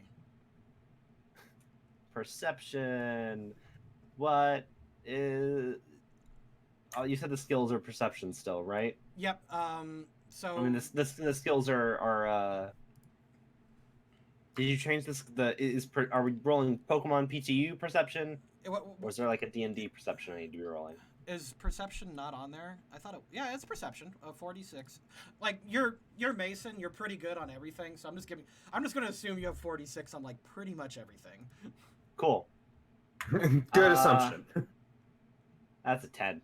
That's a good perception. Let me roll it versus their thing. Their thing. There's a they. There's a they. Ah, you're fine. It could be a gender neutral they. I mean, you don't know. Yeah. Plural. Is Rex gender neutral? Well, no. Okay. I mean, I wouldn't put it against the Galakazam or Kofagrigus could, I suppose. That's true. Yeah. Or the bombs and the pillars. Fuck. Perception. Okay, that's good enough. All right. You feel a gust of wind about to pass you, but then Alakazam jumps in front of it and blocks it with one of his spoons. You have just been attacked by. Let me find him. God. No, that was last session. Oh, you're right. Sorry, my bad. Let me find him. I'm sorry. The chessboard. We've been attacked by that. Like a boomerang, it's flying around you.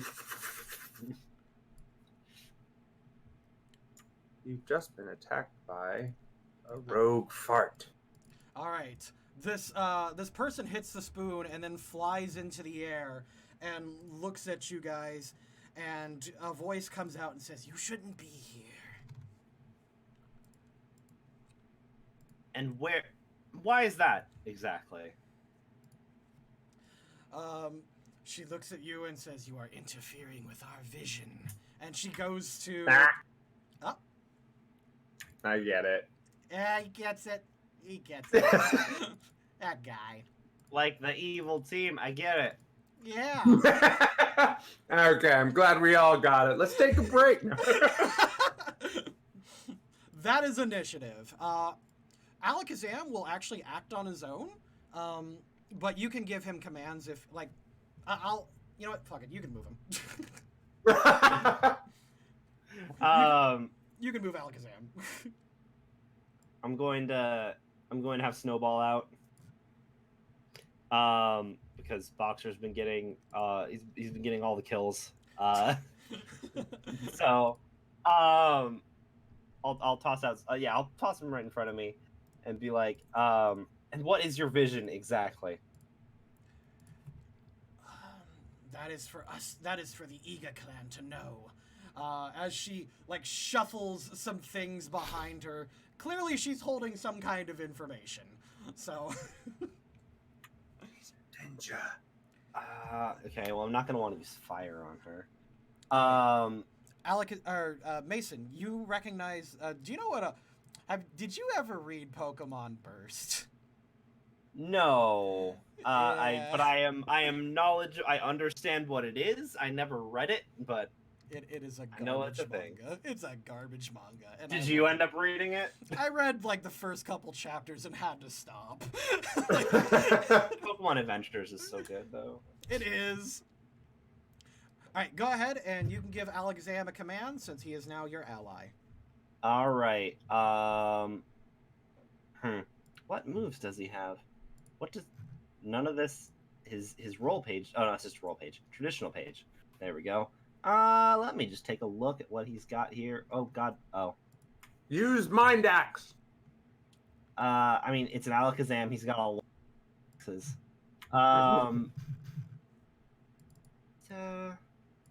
Hit dark types. Select.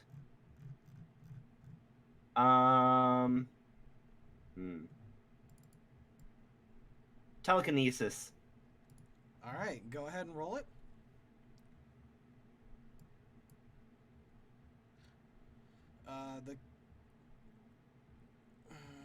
So what are you using it on? On her. Oh, like holding her in place? Yeah. Oh, okay. Yeah, that works because it's psychic. That makes sense. She did not think this through. She tries Yeah, to. I am very aware that he can do this because it happened to me literally 5 minutes ago. So Right. Okay. It just happens. Okay. Oh God. So. AC, no check. The target becomes lifted. Oh no. Oh, Sorry for man. breaking the boss encounter. Yeah, you totally did. All right, you know what? She looks at you, Mason, and then uses Psybeam because at the very least she can use mental attacks. Oh, that's a good one. Oh, look at that. You take 44 like to the head, like a beam shoots out of her eyes into your skull, and you like fly backwards a little bit, land on the ground. God, poor Mason. Ow. No, I mean I've been curb stomping like everything, so still feeling good. Did you subtract it or? It is your turn. I already subtracted. Okay, cool. Yeah, I don't really have any attacks I can do myself. You could do the curl up in fetal position attack. Target wild Pokemon. Target wild Pokemon. I don't think I have anything that can. Issue commands Pokemon you is not already acted in around an encounter that must be understood. Oh, hey, what do you know? He's my I have an ability that literally lets me Alakazam. I'm just looking at everything that I have. Roll over. Try not to cry. Cry a lot. X is your special attack modifier. What is my special attack modifier? My special attack is currently 22. That's not the modifier, though, right? I'm not sure what's different about this system between this one and the one that I use. Oh, right, I forgot. You have confusion on right now. I totally forgot about that. What? You got hit, it rolled above 19. You're confused. Oh, so I have to roll Yeah, like any special ability you use, we just determine to see if you hurt yourself in confusion or not. Okay. Well, okay, so what's my special attack? Is my special attack mod just 22? I feel like since it says mod, it's different. Let's see. Let me check Mason. Did I actually give him stats? I did. So You did. your mod would be +6. Okay. I am going to say that we need to Oh, I could have done this at the beginning of any encounter. Okay. I'm going to use my called the Game Plan Plus, Okay. where we all can move up to X meters, where X is my special attack or special defense modifier. I'm just going to say Surrounder. Okay. You know what? You're Get her! Just roll a 1d20 real quick to make sure that works. That does work. In fact, you snap out of confusion right away. Your instinct as a leader kicking in, you command everyone to surround her. And with Alakazam holding her still, that is not difficult even a little bit. Snowball's turn. I'm just gonna have Snowball's basically gonna make an intimidation check. Because I call him Snowball because he can make his flames white hot. So he's basically just gonna go and he's gonna roll intimidation, and I'm just going to be like, "Would you like to give us what you have?" Okay, that'll be very... Yeah, go for it. Roll it. In fact, I'll give you 2 more dice roll as a bonus, because that's really awesome. Plus, you have her, like, literally paralyzed. Yeah, she's paralyzed, floating in air. I have a giant pig that can burn her. So Not confused. it's Ha! 2d6 plus, and then a bonus. And then, so you can roll 4d6 instead. Cool. Yeah, that's a 15. That is a 15. Okay, let's see her... Is it Guile that resists that? I think it's Guile. I'm pretty sure Guile is what resists intimidation. Okay. No! Seeing the Or I guess you could do, like, I guess instinct or, like, intuition could probably also do it. Oh, okay. You know what? It's not much better. Okay. Yeah, you turn her, like, Alakazam turns her around, slowly lowers her, like, out of the air, and Snowball glows white hot. And she pauses for a moment and says, "I have reconsidered my position." Excellent. And I hold my hand out to her. I also hadn't realized that she was literally a Venomoth. So that makes things a little yeah, so I'm gonna reach my hand out for the papers. Yeah, she pulls out some papers and hands them to you, along with a small device that looks like a mega ring. Would I know what that is? Should I roll education for it? Sure, roll it. Alright. That's a 22. Damn! Yeah, this is definitely not a mega ring. In fact, this is ancient and, like, doesn't belong in most places. This was crafted by someone from a long time ago. It's scratched onto some rare red stone. Sauron. It is. Dang. It is bracelet incised, and when you take it, it reacts to the aura that, like, is filling this place. Can you explain to me what you're doing here? She pauses and thinks and says, "I am fulfilling our vision." Excellent. Could you elaborate for me? Let's just say, here. let's say, you know, hypothetically speaking, something were to happen to you in the next 3 minutes, and I'm gonna have snowballs, flames flare up. You'd want to explain yourself fast enough that you could get all the important details out before that happens. It's dark. It's like, how appropriate for someone to react like this. And she looks at you, Officer Mason. Funny how assaulting a person randomly will make them feel like that. Rex like thinks for a moment and says, "Yeah, I am temporarily blind for a while. What about you, Coffin Forest?" The Coffagregus holds his hands up to his eyes. Coffin Forest. Oh my god. Coffagregus holds his hands up to his eyes and puts a finger up to his lips and puts the other hand like in his ears. I mean, did he ever explain what part of Utopus we're in right now? Yeah. You are on. He says you're in the Lawless Lake, in the middle of the Lawless Lake. Okay, well, A, that doesn't actually matter. Okay. A, it doesn't actually matter. But B, like, I am aware that these people are, like, literally terrorists and may or may not be trying to unravel the fabric of reality, so, like... Okay, you know what? I was given a command by my Jonin, and I am just fulfilling that role. I will tell you where I found this, but I know nothing else because I didn't need to. That makes sense. Where did you find... I'm assuming by this he means the ring? Yes. The ring and the papers came from the top floor. There's a Golurk there that seems to be awaiting some form of instruction. I don't know anything else. I just grabbed the ring that was on it along with these research papers. Well then, I'm gonna take that. Would I have handcuffs on me? Of course. My worry is that it's a ninja, so I'm, like, skeptical of how effective they're going to be. Oh, Rex One is like, smoke bomb and they're gone. Rex is like, I got this. He goes forward and he starts like kind of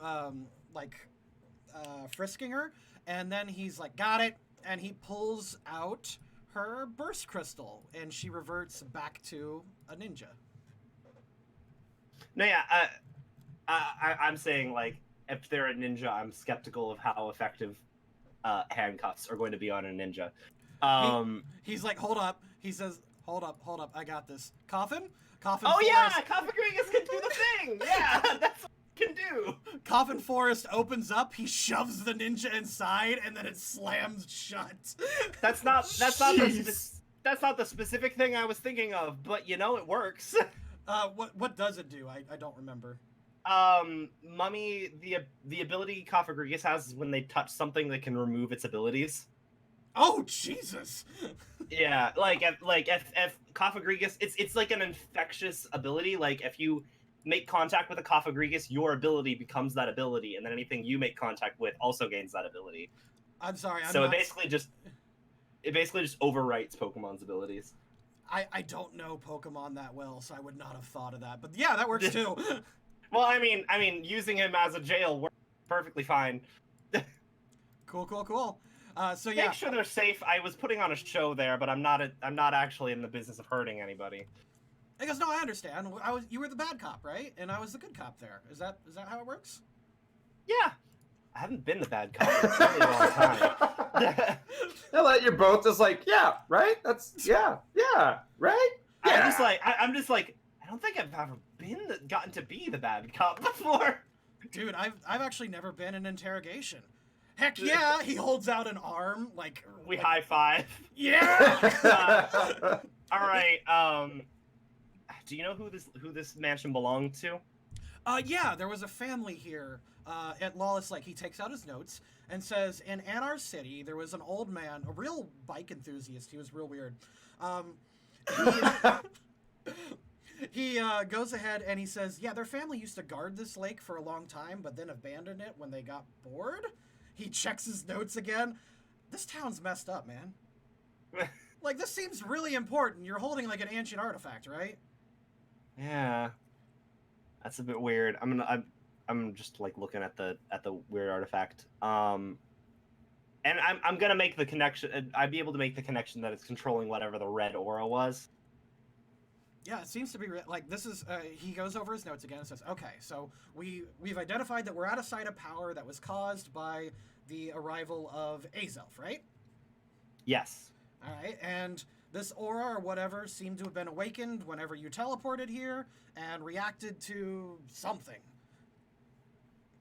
Mm-hmm. that teleported the Pokemon here. Also, Team Vision apparently. He knocks on Coffin. Coffin smiles, and you hear inside the coffin. And so our next clue is we got to go to the top of the stairs, and once we're there, we'll find a Golurk, right? Sounds about right. We're almost. I'm gonna pocket. Oh, go ahead. Go ahead. I'm gonna pocket the ring, and we'll start heading that way. Heck yeah! It looks like we're almost done. Well, let's not jinx it. Setting up the punchline.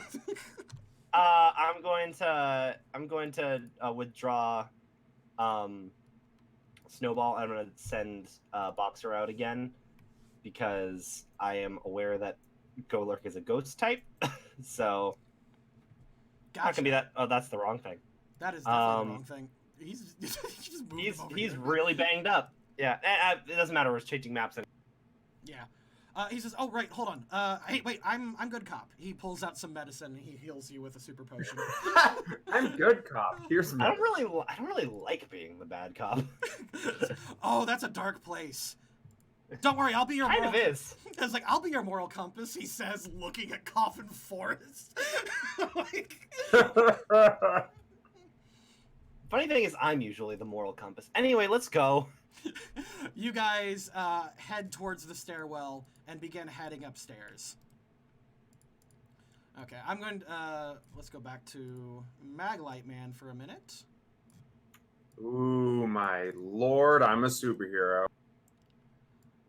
Alright. Maglite Man. Alright, you guys have, on the ground, upside down, are all of the Emolga from earlier, and you just kind of whack-a-mole them right out of the air. Whew, that was a close one. So yeah, I didn't think that you leaping off my head would do it, but by God, you just got that right on the head again, didn't you? Sometimes they just, Instinct Island, am I right? That's how I knew when I threw the Maglite, it would bounce around like a boomerang and come right back to... Yeah, you got it, man. And it looks like, hey, there it is. And another lightning strike happens. And Hey, there it is! another lightning strike occurs, and your double lightning bolt sigil is there. Cool, now we have one of each. Heck yeah, she says, holding up a palm. And I, do a fist bump into it. Yeah, okay. All right. That works, okay. You guys head towards the next area.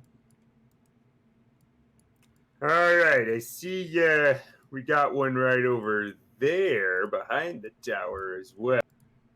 Oh shoot, yeah. They only require 3 keys, but do you think we could cheat and get like a 4th one? Is it cheating if we're just that good? I like the way you think, Murdoch. All right, go get him, man, she says, like powering up herself like a Saiyan. Runs forward, stops, and gently touches the third one because we're pumped up. It's actually just a big one. Oh, regret. All right, and let's find a good challenge. All right. I'm sorry. I'm deciding. I'm sorry. Give me a second.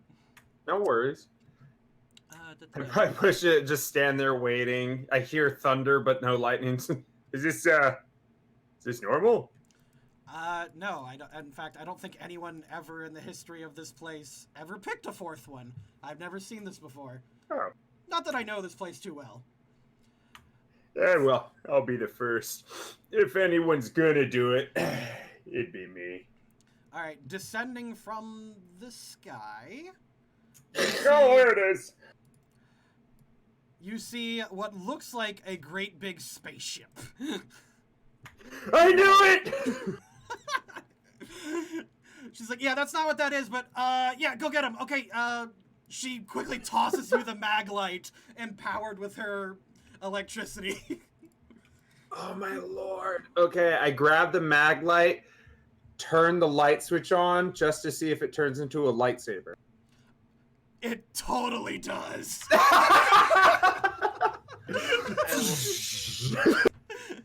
All right, editors, by the way, when we get to this point, you need to play Duel of Fates, okay? That's just what's going to happen. Murdoch, what happened? What happens next? So I see the alien spaceship come down, and Oreo said it's not what you think, but now I'm holding a lightsaber in my hand. I imagine the wind is blowing my hair back, it's dark, and lightning strikes, and I say, "You will not take this planet!" And I just try to run and jump, like overhead swipe with the lightsaber on top of the spaceship, just, yeah! roll brick break.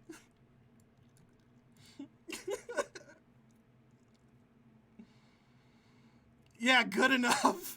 You leap up, and then your plasma cutter just digs right through it, which then splits it open because you used a fighting type move on a steel Pokemon, and it just like light comes out from it, and it crackles and pops, and then explodes. Oh my god! Dramatic landing. You land on the ground, all like superhero pose, but before you could celebrate, you hear another clack, and as like feet touch the ground behind you, you see another creature holding a mag light.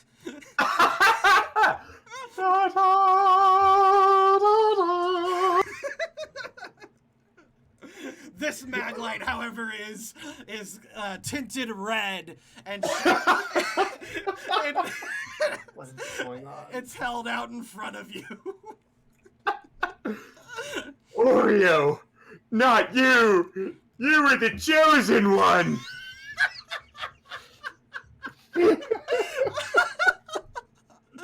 Oh my god!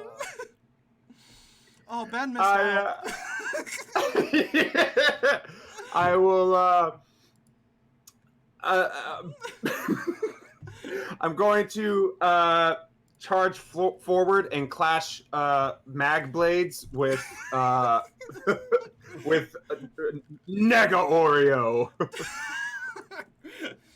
Yeah, it's completely the opposite. Instead of like two black pieces and the cream in the middle, it's actually two creams and then like a cookie in the middle. Yeah. You clash lightsaber blades as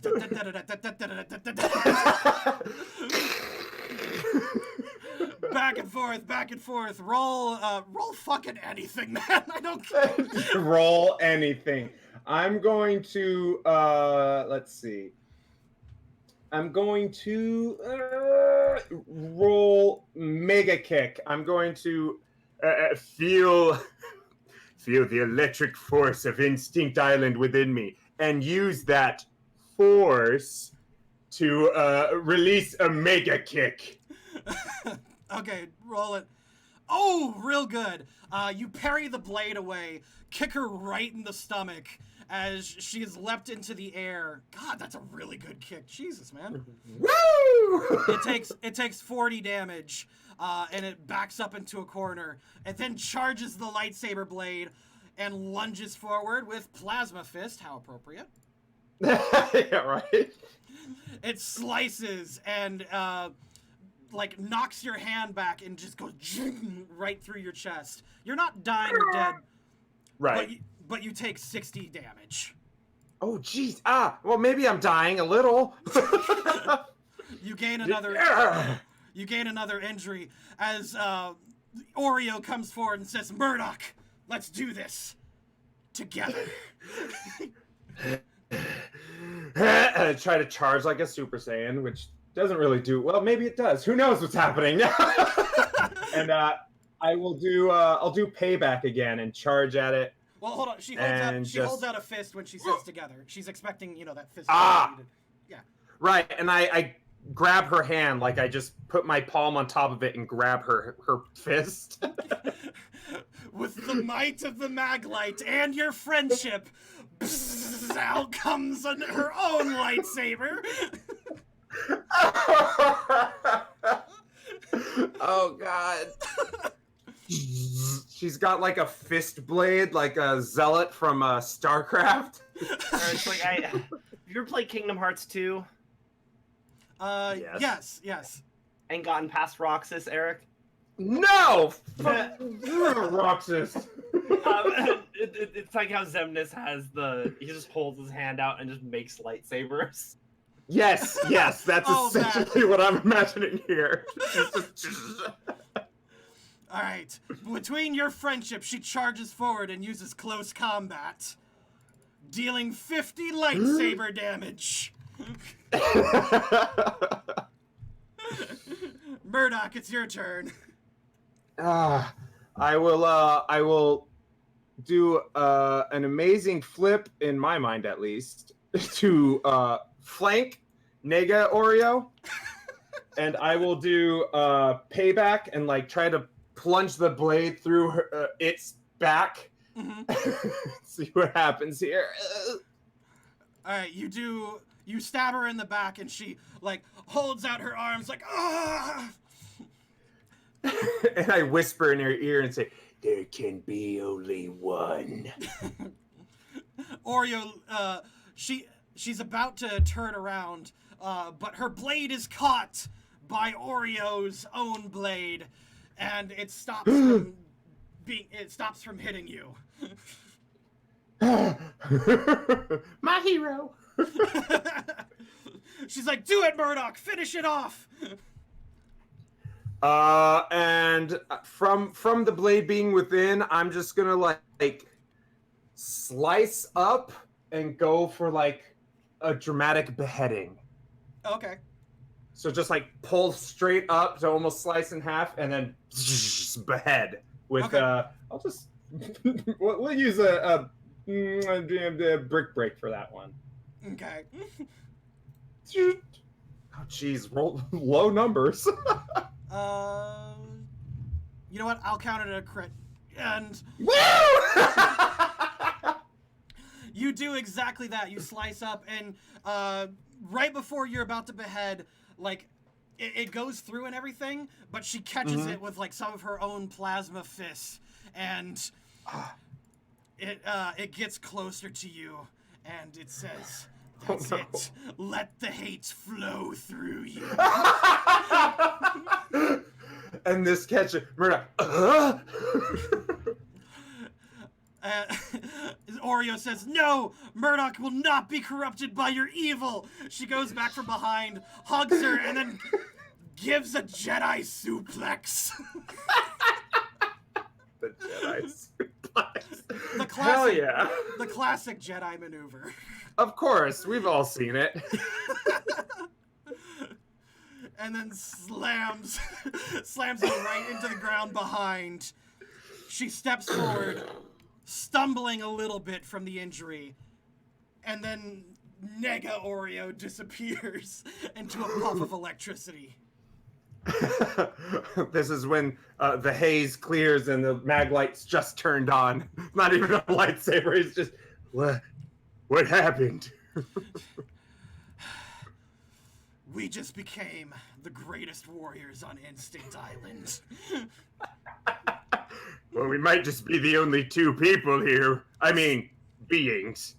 Still On this counts. Yeah, we are the two greatest. That's fair. You guys hold up your lightsabers, do like that little tap, and Yeah. as that happens, this door over here slowly opens, and you hear the doo-doo-doo-doo-doo-doo. Hey, cool. All right, yeah. Good work, Oreo. Heck yeah. Oh, hold on, Murdoch, come on. What? I know that you just power through the pain like a champion, but she gives you another super potion and some bandages. Oh, wow, yeah. Ow. Thank you. You recover. Everything was really hurting. She takes a super potion of her own. You take one. You are removed 3 injuries. She is down to 2, which I've not been keeping track of. That's right. I'm actually pretty injured. I keep forgetting those. That's what those little dots mean. So, oops. You guys walk inside of this temple. And turn around. Oh my God. You see above you this creature descending down, and I'm pretty sure you know what this is, right? My God, it's a Mole pelican. trace. Yeah, is that a pelican? Yeah, all right. It's a Pidgeotto. There it is. Yep. She's like, no, this is the one in charge of the island, the one who made us do. No. The one who made us do all those dirty deeds, the Thunder Chief. Thunder Chief. The Thunder Chief. All right. She points the mag blade at it and says, "Are you ready to take this on, Murdoch?" I don't think we have much of a choice, do we? She puts the blade down like at the ready, like a samurai, and says, "Together." All for one and one for all. Ah! You guys charge forward and fade. Yeah. The little commercial bumper card plays.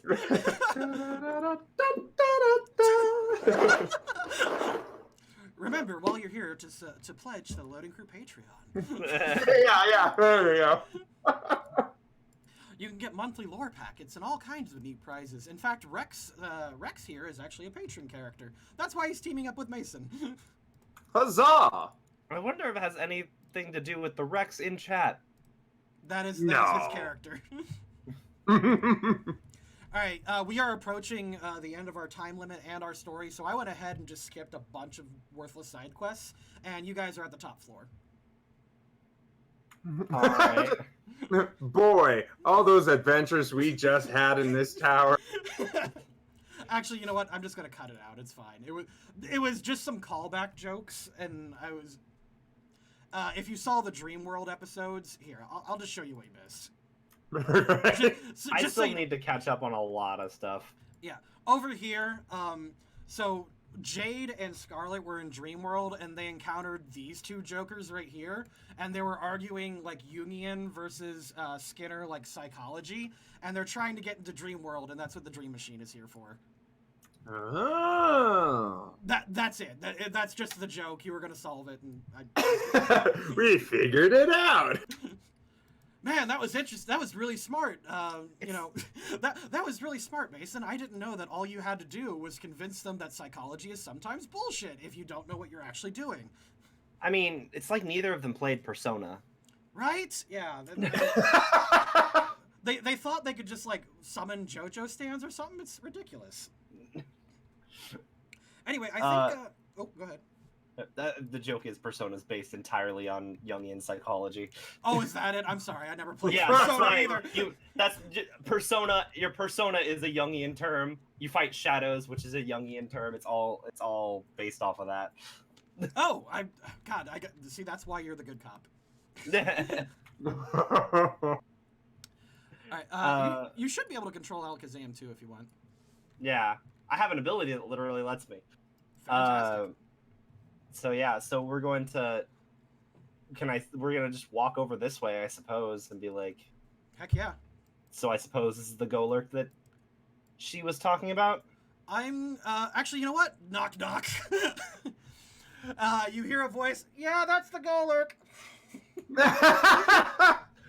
Yep, that was it right there, I think. Can't really see, but I can only assume. I can actually see out this thing's eyes. It's creepy. He should have so she stare said- at Mason a lot. She said it was like a guardian. Yeah, I didn't figure it out. I just stole the bracelet. Ninja's just giving up. Like, yeah, honestly, I don't even know. She's even dropped the whole like mysterious voice thing. That they do. I mean, ooh, my Talking vision, like a real our vision. It seems- Sorry. This mystery eluded me. I only fulfilled my mission. And I'd approach the. It's like Golurk. it's like your personality's like bled into me as I was inside Coffin Forest here. Anyway, yeah, so I'm gonna approach and I'm going to pull out the ring and ask the Golurk if this was his You or put it. theirs. You put it on. And I'm not gonna put it on. I'm just gonna hold it out. All right, are you approaching it, or are you just kind of standing outside the room? I'm approaching it. Okay, go ahead and move yourself there if you would, just so I know where you want to be. Don't look into that. Not important at all. Nope, not even a little. All right. I think I said I had Boxer out before we went up here. By the way. You did say that. Yeah. But you know what? He was actually annoyed by Jungian psychology, so like. The Bronzong approaches, and okay. The Bronzong approaches, and it looks at you, and its face kind of fades, and on it appears a bunch of like nonsense runes. If you want, you can do a knowledge check. Gonna do that. Ooh, real good. You know that this is ancient Ransei. Okay. Is So this that's not? Is this not Bronzong? Huh? Yeah, that's Bronzong. Someone. That's that's Bronzor. Bronzong is the big one. I'm sorry. I meant Bronzor. I do it all the time when I'll say like the final evolution because that's the one you encounter the most. Okay, I have any idea what it says, or I just recognize the language? You recognize the language, and are you going to tell Good Cop that what it is? It appears that it's in Ransei. Ooh, actually, yeah. Hold on. Cryptozoology. That's totally me. He goes over, and you two inspect this Bronzor, and he starts like sifting through it, and he touches it as if it's a touch screen, and he starts shifting it around a little bit, reading like to himself, and he goes, "Oh no, you're not gonna believe this." So this is an artificially constructed Golurk. This doesn't appear out of stone or whatever naturally. This was actually created with like ancient alchemy. That's pretty cool. Yeah, and the whole reason that they built like this site of power here is because they wanted to like use the alchemy in order to build like more of these and other things like this. They're using this weird stuff. Look. He starts shifting through things, and he starts going. Hold on. He holds up his phone, or his thing, and lays it over top, and he's got like a Google Translate so that you can read it. All right. So, like I'm through it. I read it then. Yeah. All right. You start sifting through it. It talks about ultra space, like the nature of like the how it works. So ultra space is basically like the space between spaces. You know how like Nightcrawler travels? Mm-hmm.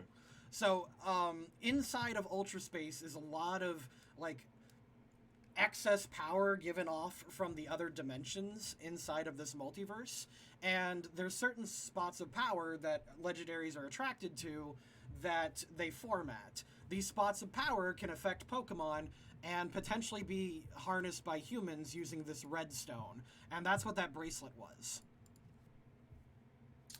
See, make some Minecraft powered. So can go make some really cool Minecraft contraptions here.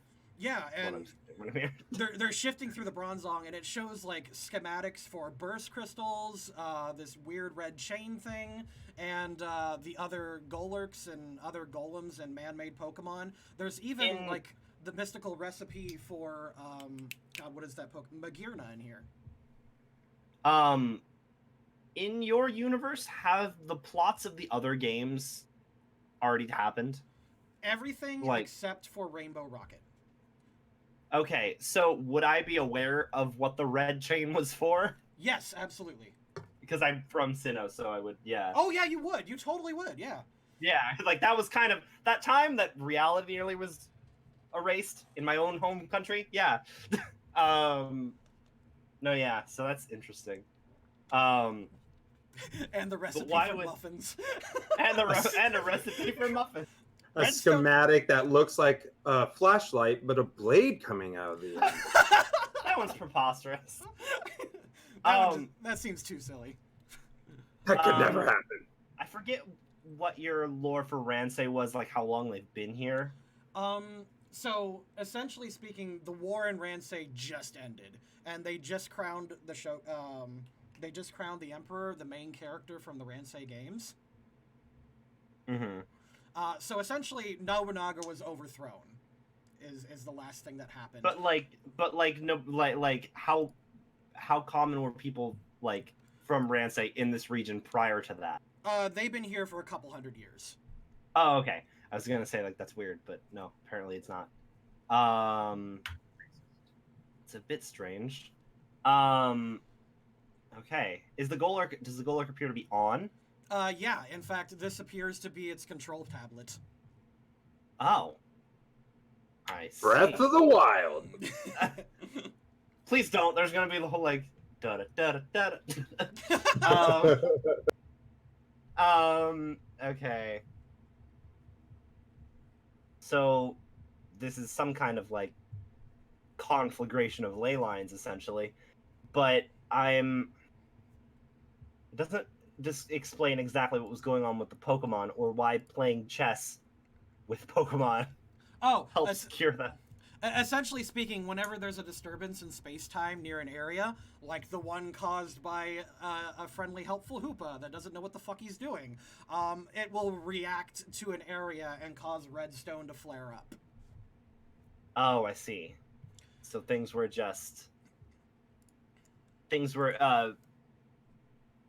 me arriving just caused a bit of a chain reaction then. It seems that way, yeah. And he says right here, he goes, so a bunch of that redstone energy that we were talking about got refocused into that over there. And he points at the Golurk.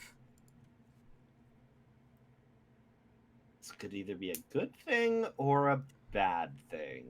It's more like it's more like a battery, he says, reading on. He says you can actually store it, and he begins to look at your pocket where you stored the bracelet. I see.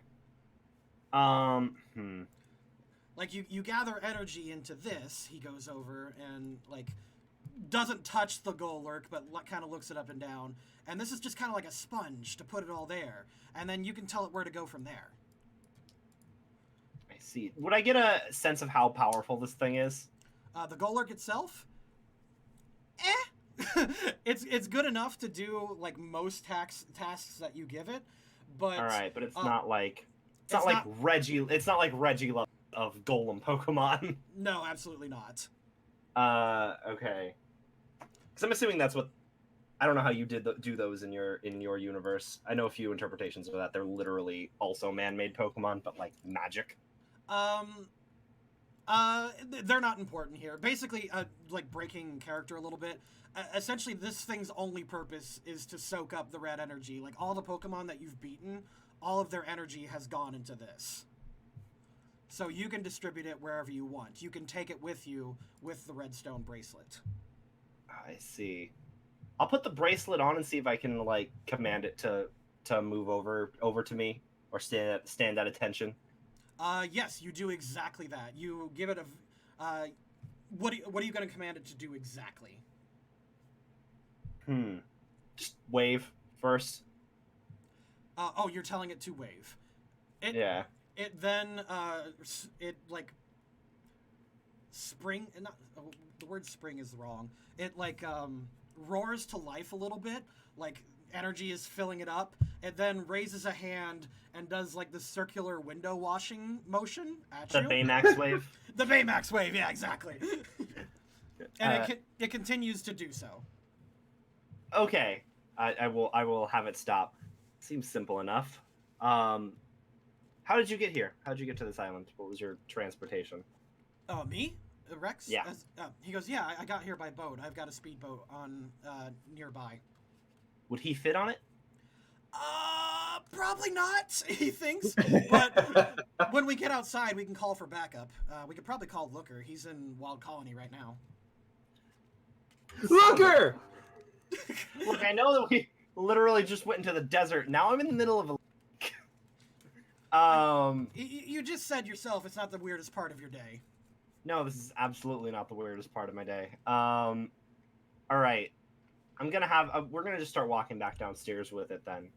With the Golurk? With the Golurk, yeah. I'm gonna have it follow us. All right. You guys begin to go downstairs. You travel out. I'm just gonna quickly get you guys there, and I need to get the 2 new companions with you. The chessboard comes as well. You guys walk to the entrance of the mansion. You're discussing plans. Basically, Rex says he's got a speedboat. He's here on his own, but, you know, international police has resource upon resource upon resource. Yeah, I just wouldn't want to leave this thing unguarded. You guys step outside.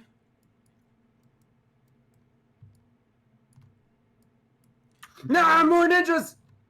You come out face to face with, give a check real quick. 46? Yep. 10. Okay. You know that, you see more ninjas, and you see one with white hair, and you've heard about this one. This is actually the Jonin of that clan that lady was talking about. Afternoon, I say casually. The guy turns his head slowly at you and looks you up and down and returns your greeting. He says, "Afternoon." Might I ask how's your day going? What brings you here today? Our vision, he says. He Oh, holds God. he holds up a hand towards his other ninja. I see.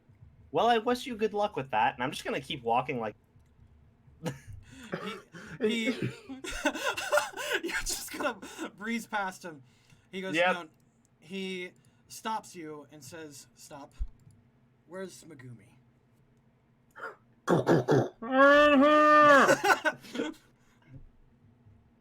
Oh, you're with her. Okay, I don't know. What would I? She attempted to attack us unprovoked. We're taking her in for questioning. Would you like to accompany her? He thinks, "No. I need to fulfill my vision. And it seems that you have the object that I need." He points at your wrist. Can you elaborate on what that vision is? Anyone, please. He pulls out his sword and a burst crystal and just says no. Okay. In that case, rolling initiative then? Yep. He turns his face like a quarter turn towards his other ninjas, nods. They disappear like flying in a different direction. Like you can see them in the distance heading out this way. Mm-hmm. Meanwhile, the female says, "Jonin, we need to..." "No," he says, "you need to get to where we talked about before." She nods and says, "Understood," and she disappears as well. All right. Are those main characters over there? Shishu. Yeah, that's actually it. This is so. What's funny is while this is happening, the other main character is fighting one of the other Lake Guardians over there, completely independent of this. I'm just doing that for continuity's sake. You can actually hear battle sounds and like other things happening over the horizon. Is that main character over there? Ah, shut up. So no, that was meant for you to see. Okay. He holds up the burst crystal, puts the sword just next to it, and he says, "Bursto!" And a bright flash of light replaces him with his new burst form. And thank you, Hikari, for doing this so quickly. I'm kind of scared. Oh my lord! He's cool.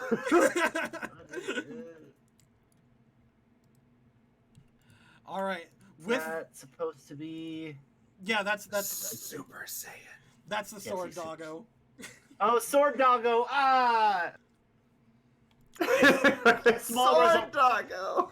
Small resolution makes it. Yeah, it's a little Yeah. hard, but you can actually here. I'll make it bigger. You can see the sword right there. See, here's the thing: he's not holding the sword in his mouth, which is the problem. He's got. Has he not watched any One Piece? Like seriously. I see a problem here. All right. So yeah, Cool. he transforms. It and looks really good though. Thank you. Yeah, Hikari did a great job. By the way, he's in chat. Yeah. He says, "I will fulfill my vision, and I will take that item with me, and your hand with it if I need to."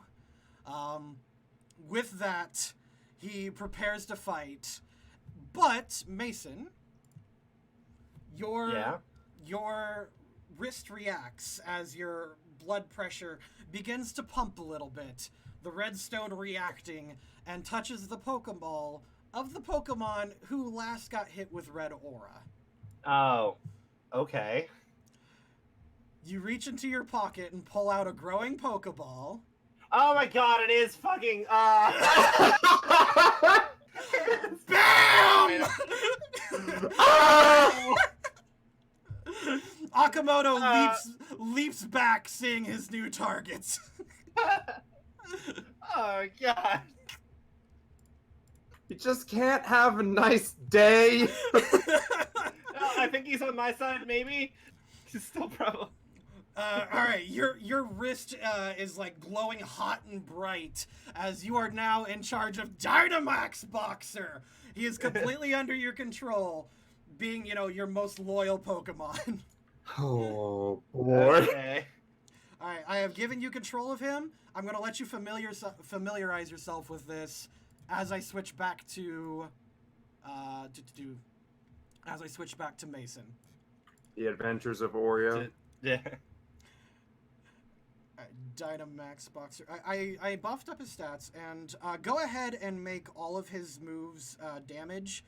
Bump them each up by 3, because I forgot to do that. On my. Dynamax Boxer, yeah. Oh, okay, cool. There's another. Okay. He's actually labeled Dynamax Boxer. So. I see it. Cool. All right, Mason. You and Oreo have been. Murdoch. Oh, sorry, Murdoch. Yeah, I'm here now too. I also have attained the power of Hi, guys! transmission. You and Murdoch have been fighting Zapdos for the past 10 minutes. Lightning's flying, blades are clashing, hitting Zapdos, but like the hot plasma of his own body like shakes you off as you do it. You've gotten hit by lightning a few times, but thankfully the Maglite has protected you. And Absorbing the force lightning. I mean. How many more dice did you say? 2? 3 on each one, yeah. Okay.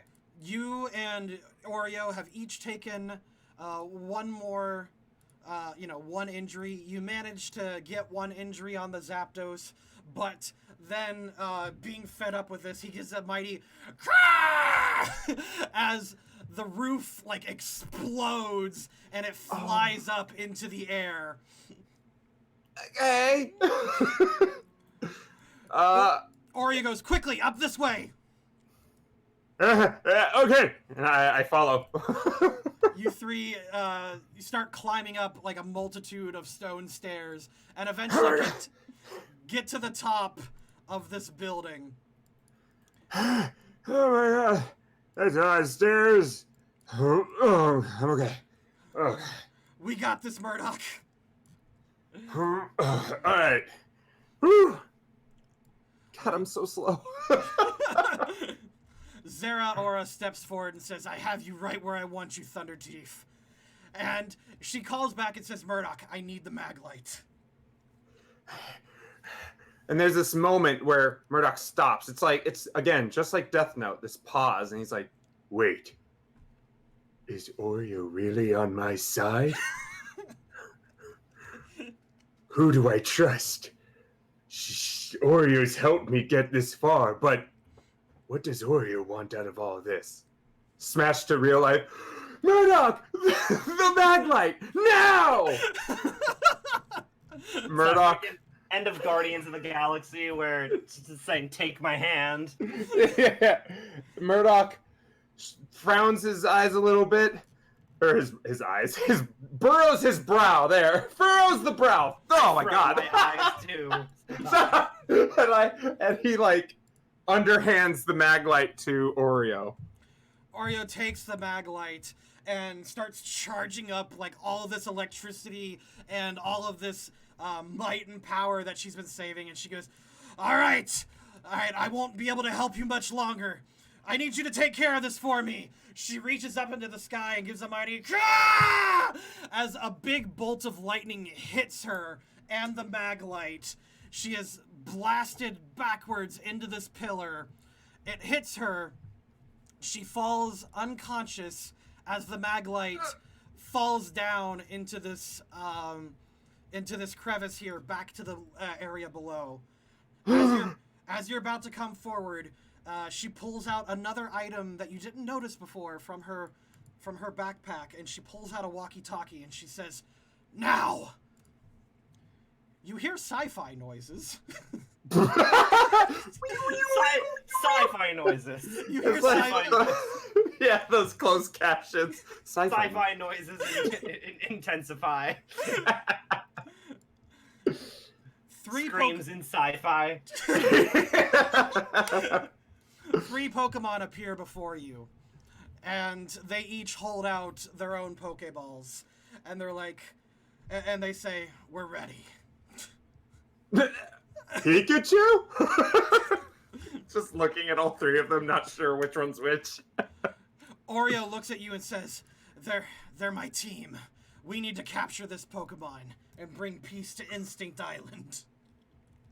Oh, okay. The storm has cleared, and the aura of Zapdos has disappeared, and it's now an even fight. Let's get jiggy with it. All right, that is initiative. My Maglite, no! Oh, cool, the same number. Neat. All right, Thunder Chief goes first and comes forward. And it calls to the sky again. And it shoots a bolt of shoots a bolt of thunder at this Slowking right here. Oh yeah, it hits him. Oh yes. Oh my god. Yeah, it hits him square on and knocks him back a little bit. He drops the Pokeball in front of him, and out pops his own Pokemon. Okay. He is now paralyzed, but the Pokemon is now in between him. Murdoch, it's your go. Okay. I just see bird in lightning, bird on fire. Murdoch's just gonna. Oh, geez, what would Murdoch do? He doesn't have the Maglite. Murdoch's going to. So the birds are flying, correct? They are kind of up in the air a bit. Yeah, they're kind of clashing here and there. You can reach them with a jump. Murdoch is strong enough to jump that high. I'm just gonna give it to you. All right. Murdoch's gonna try if he can to like run and grab this large stone. Okay. And just do like spin around, heave ho, throw at Zapdos. Okay. So I guess I'll just use I think my last brick break for the day. All right. Yeah, that hits him, and since you're using a rock, I'll treat it as a rock type move. Ooh, cool. And it takes 50 damage, and it like Yeah. it knocks it to the ground, and it goes. Ah! And of course, Murdoch would try to start moving in now that the bird is down. The other Pokemon step out to the side, begin flanking and strategizing. This surprisingly buff-looking Behemoth throws out his own Pokemon. Oh! Mark. Oh, cool. What's that? It's just an alien. Don't worry about it. Meanwhile, this you hear sci-fi noises. That's all that matters. Hey, we already confirmed aliens are real. Right. I mean, yeah. Meanwhile, I did slice their spaceship in half. That was an illusion, but yeah, it was subtle foreshadowing. Meanwhile, these Pokemon all pop out. This Oranguru over here comes over and just taps Oreo on the shoulder and then does like a motion with his finger, like get up. Oreo does do exactly that. Ooh. And now Oreo can join the fight with the other Pokemans. Oh, these Pokemans. It's the top of the turn order again. The Deoxys rushes forward and uses a Psycho Cut. It knocks the Zapdos over a little, giving it an injury. Oreo steps over, pulls out a Pokeball from its pouch. Zapdos attempts to counter with a Hurricane, centered on these 3 Pokemon over here. That's 2 Oh, those 3. the blink was in the upper half. I'm like, I'm not a Pokemon! Come on! It summons a Hurricane, but this buff Behemoth over here just kind of diverts it with its psychic powers over, like, here. No. No. The Raichu surfs over and then, like, comes up and smacks it, like, a little bit with its tail, like, knocking it off its balance a little bit. Murdoch, it's your turn. Murdoch's gonna run underneath the bird on fire and, like, do a run, jump, drop kick, and we'll just use a Mega Kick. All right. Yeah, you smack... Oh, my God. Yeah, you smack it clear across the face, knock it onto the ground. Your target is pushed 2 meters. Yeah, fuck yeah, it is. It falls down, like, gravely injured. It's got very few hit points left. At that, Oreo walks up with its Pokeball. It's flipping it in its hands and says, I finally have you, Chief. And now with this, I'm a full-fledged trainer. He throws a Master Ball at it. It captures it and is now part of the party. Yay! Dun, dun, dun, dun, dun, dun, dun. We did it, Oreo. She walks over and says, Murdoch, I don't know how to thank you. I literally could not have done this without you. I'm pretty sure I would have been killed by my Nega version. All in a day's work. You know, time travel, fighting gods, becoming friends with the same god but a different version, clone copy of himself, killing that other god again, punching space-time. I'm pretty sure there was a witch at some point. Oh, man. Oh. Hello. She holds out a hand and says, here, take this. And she hands you a walkie-talkie. All right, cool. Oh, hey, and I'm going to grab the distress beacon that I was given. Oh, right. I'd be like, I forgot I had this. Does it look like... I was given a distress beacon but before I got thrown out the portal. From, I can't remember. Oh, Amber, right? Yes. Yeah, now would be a good time. The electricity in the island's faded. She holds out her, like, arms a little bit. Like, it's, like, all the energy in the island has flown into Oreo. And she says, yeah, so I'm holding it in right now, but I think you deserve a rest right now, Murdoch. I think it's time for you to go home, man. Yeah, well, I can't go home and rest until I found out what happened to all those kids. There was the really smart guy with this suit that was kind of useless. Then there was the kid that thought he was the boss, but you know, whatever. And then there was that girl with the creepy death thing on her head. I have to make sure they're okay. You're talking about Team Fresh Floof, says the Slow King over here. Oh God! You guys can all talk? Wow. The Oranguru waves. Everyone but him. Everyone but him. I get you. Wow. Yeah, it's Fresh Floof. Okay. Yeah, I just gotta make sure them kids are okay before I head back to heading up Team Spit and investigating special things, Pokemon stuff. I think that's what we do. He says, Zera Aura says, you know what, Murdoch? I think everything's gonna be okay. It's gonna be okay, all right? Just here, give me your hand again. Take my hand. Come on. Well, I didn't get my mag light at the bottom of the tower, but I'll get it to you. okay, all right. Yeah, I'm kind of tired, and I'm pretty sure my arm's broken. But all right, here you go. And I put my hand. Go ahead. Here you go, Oreo. And I pretty much I'm holding the distress beacon and walkie-talkie in one hand, and then I grab Oreo's hand. I'm just exhausted, injured. You grab it, and behind you, the Behemoth puts its hands up to your head, and you disappear. All right. Oreo says good. So, the way that the Behemoth work is Behemoth can mess with memories, and and they can put you to sleep and stuff. So you disappear. Okay. Back on Anar City Island.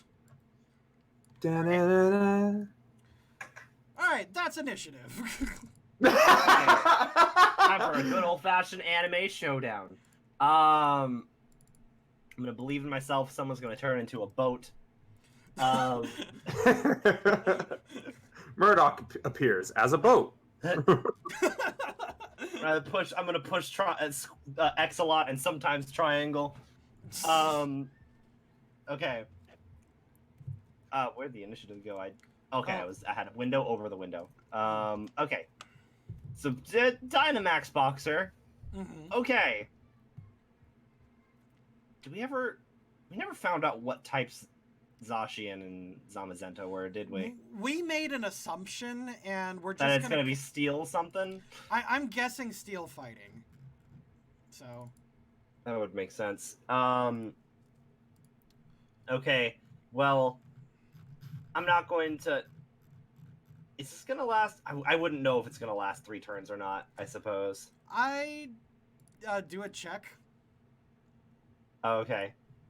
Oh, you want me to do a check? Yeah, do a check. Like, do an int check or whatever it is. Sure. You know this power is temporary. Like, you're flowing everything into this area into Boxer. Boxer can only take it so long, and the area itself can only take it for so long. Okay, well then, I may as well try and break this scene also. Why not? So, he's still bug type, which is I don't think bug is. Who cares though? Let's do it. Exactly. Oh my god! What? What? Oh! Welp. Boxer leaps forward. He's got like all the memories. The bug memory, the dark memory. All the memories. You know what? It's typeless damage. There you go. And Boxer just like, how does multi-attack work? Jesus. It does damage equal. Its type changes depending on what type he is at the time. I mean, which is like the gimmick for it. Go ahead and you know what? I'm gonna do a Matt Mercer. What do you do? How do you want to do this? What do you want to do to them? Jeez, I think he's just gonna I think he's just gonna like take a giant paw and just crush him. It just jumps forward and this dude is like does his whole big anime transformation sequence and is totally ready to take it down, and then it's that it's the freaking okay. So because we've been making Breath of the Wild jokes the entire time, have you seen those memes where like somebody will like talk to a Yiga Clan person, like a person who turns out to be a Yiga Clan, and they unmask themselves, and then just the moment the dialogue ends, like a tree or something flies in from off screen and just smashes them. That is basically what's happening. Oh my god, Akamoto has been he has not had a good fight this entire fucking campaign. Every single time he gets bushwhacked with a natural 20. It's just like, why every time? 148 damage, yay! Alright, you smack him right on the ground, and then like you pick up your paw, and like he's insanely injured, but like still standing tall. Boxer then does another swipe with his paw, slams him into the side of the mountain, which then begins to crumble it beneath it. We probably need him for interrogation. We shouldn't kill him. Alright, realizing he might be outmatched. Like, definitely outmatched. Maybe. Just, who knows? His sword glows, like, white hot, and he slices it along the ground. There we go. You know, I'll do that. We'll deal with that. He slices it along the ground. It creates, like, a cavern, like, not a cavern, a crevasse? Chasm! A chasm, thank you! It creates a chasm in between you, splitting the island almost seemingly in two, or at least this section of it, and the force causes Boxer to leap back a little bit, and Akamoto up onto this mountain. He readies his sword, but also like puts his hand up to his face, and says, "Commander Akamoto requesting an escape rope," and he disappears. You just broke my fucking boss fight, man. God damn. Again. You're the one who took my most OP Pokemon and decided, you know and what? made him OP. Make him more OP. On you. That is on me. That is on me. We have two totally differing, like, I consistently make my boss fights too hard. To the point where I'm like, oh, this isn't fun. My boss fights keep getting broken by nat 20s at, like, the worst odd times. So, it's fine. We're running out of time. It's fine. It's Team Spit, too, so, you know. Yeah. Alright, with that,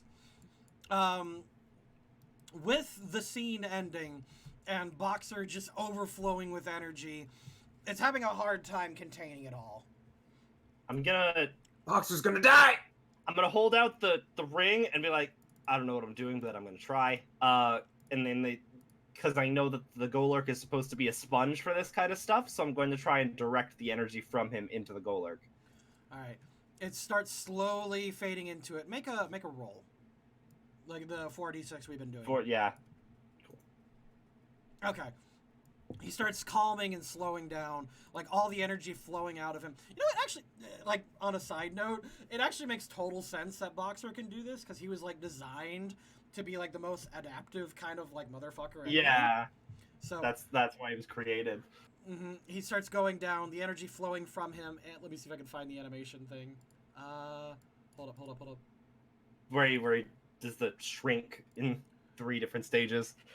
One second. It's not bird, it's beam.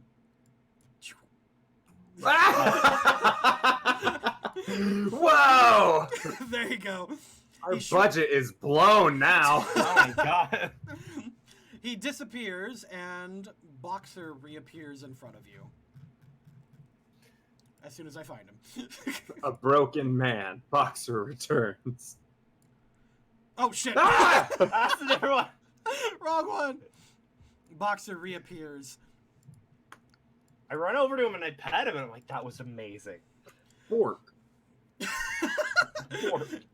That's canon voice now. Canon Bork. Bork, he returns and licks your face. I'm gonna glance around for those other ninjas.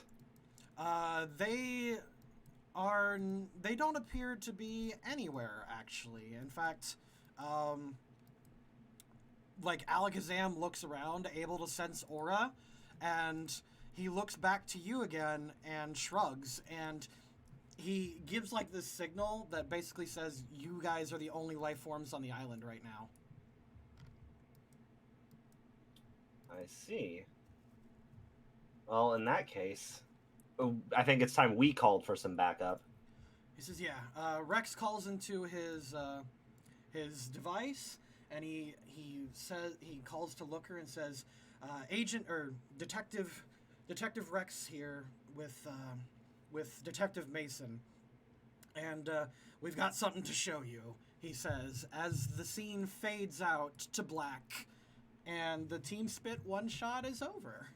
Yay! Hey, I forgot I turned off. I put on push to talk, so I'm sitting here clapping. To nobody. I fixed it. Yay! Yay! We did it. I broke 3 different boss fights. Mason's the secret badass. Jesus Christ. That was ridiculous. I actually really liked the Death Note chess match. That was a lot of fun. If I move my piece here, he'll know I know what he's doing. But if I move my piece here, then he'll have no idea. Unless he does know I know. Damn this Pokemon. I need to get the Mr. Mime on my sheet too. I thought I put him there. I thought I did. Doesn't look like he is. I did not. Okay. I'm going to move Mr. Mime over. And what I'll do is I'll have Alakazam. Alakazam won't join the party, but he'll join the police force. Yes. Sounds good. So yeah. So what I wanted to do with this is like turn it into like a Brooklyn Nine-Nine meets Archer thing, and possibly do like a Team Spit one shot once every like other month or so, and bring in like really kooky guests. Like Yes. and like have them all play like different characters. Like I know you know the Great Black Otaku? Oh, I heard of him. No, I haven't. I don't know. He's a wrestler in the WWE actually, and he wanted to come in for a one shot. Whoa! That sounds really cool, actually. Yeah, so I was gonna have him be like a guest cop or something, and I've got like a precinct for you guys and everything. Here, let me show you. I'm gonna have to drag it over a couple times. Not that. Wow, Don't look at that. Not that one either. It's so small. So I got like this police precinct here, and I've got it all set up and everything. Like there's a bullpen, and there's other stuff. This is awesome. So yeah. I love it. I love it so That much. looks really cool. I was gonna get some kooky officers that we can have, so I was gonna put Rex like over here. I was gonna have like another guy here. I wanted like a reverse Metal Gear Solid character, but I'm just kind of working it out right now. Yeah. So- I'm imagining the wrestler is just Murdoch's just be like, so think you're the big tough guy now, huh? Chad Chaddington. Yeah. Chad Chaddington. That's a great name. So yeah, that's the end of that, and then so the main team has triggered an event with the international police in the main series. So would you guys mind coming in for a little mini crossover episode? I wouldn't That's mind. fine with me. Now, it doesn't have to be, but we're scheduled for a game Monday. Is that at all possible? What Like- time? Like, we normally start at 6 Eastern or like 3 Hollywood time. The earliest I can get off work is 4. That's fine. I understand. I just gotta work out the logistics. Logistics are the worst part of this. I have. You let me know, because I'd have to go. I'd have to basically. I usually get off work at 6. I'd have to come into work early and then leave early, Mhm. and then I'd be home by like 4:30 at the earliest, more conceivably 5. Okay. That Hollywood time. Hollywood Hollywood time. time. So that would be 8 our time. If we go to, oh my god, that would be 1 o'clock in the morning for the Brits. I have no real time constraints, but you know that. Yeah. All right. I mean, well- to be fair, you're kind of the fan favorite in this one, so. I don't know. You did just squash 3 bosses essentially. Yeah, and then I played chess though. I'm like a nerd. No, are you kidding? The chat was like fucking nuts during that part. That was like their They favorite loved part. it. Yeah, because it was so different and weird. No, that was great, man. Who needs sleep? I agree with the new guy. Yeah. Who needs Tell you what, sleep? The newer guy. I'm gonna invite you into the chat. That way you can take a look at it, and then we can try to work out something. So let me add in COD. Okay, we're on the same friend list. I didn't know if we were actually friended or not. And then what is Marcos? What is missing novice? That's it. Yeah. We're in a Discord chat right now, literally. We are. Just we are. you. Sorry. It was a long session. I don't normally go 3 hours.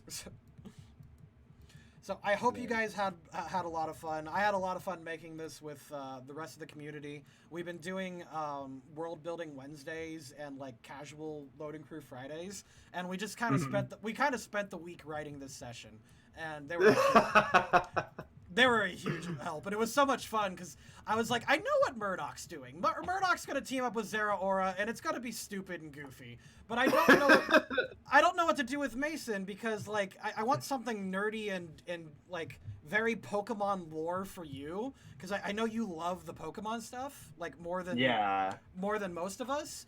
So like someone suggested Dynamaxing, and I was like, yes, absolutely yes, Dynamax. God, that was that was just too much fun. I just love it. And the super dramatic chess game with Alakazam. I just So you realize you're about to play chess with a supercomputer, right?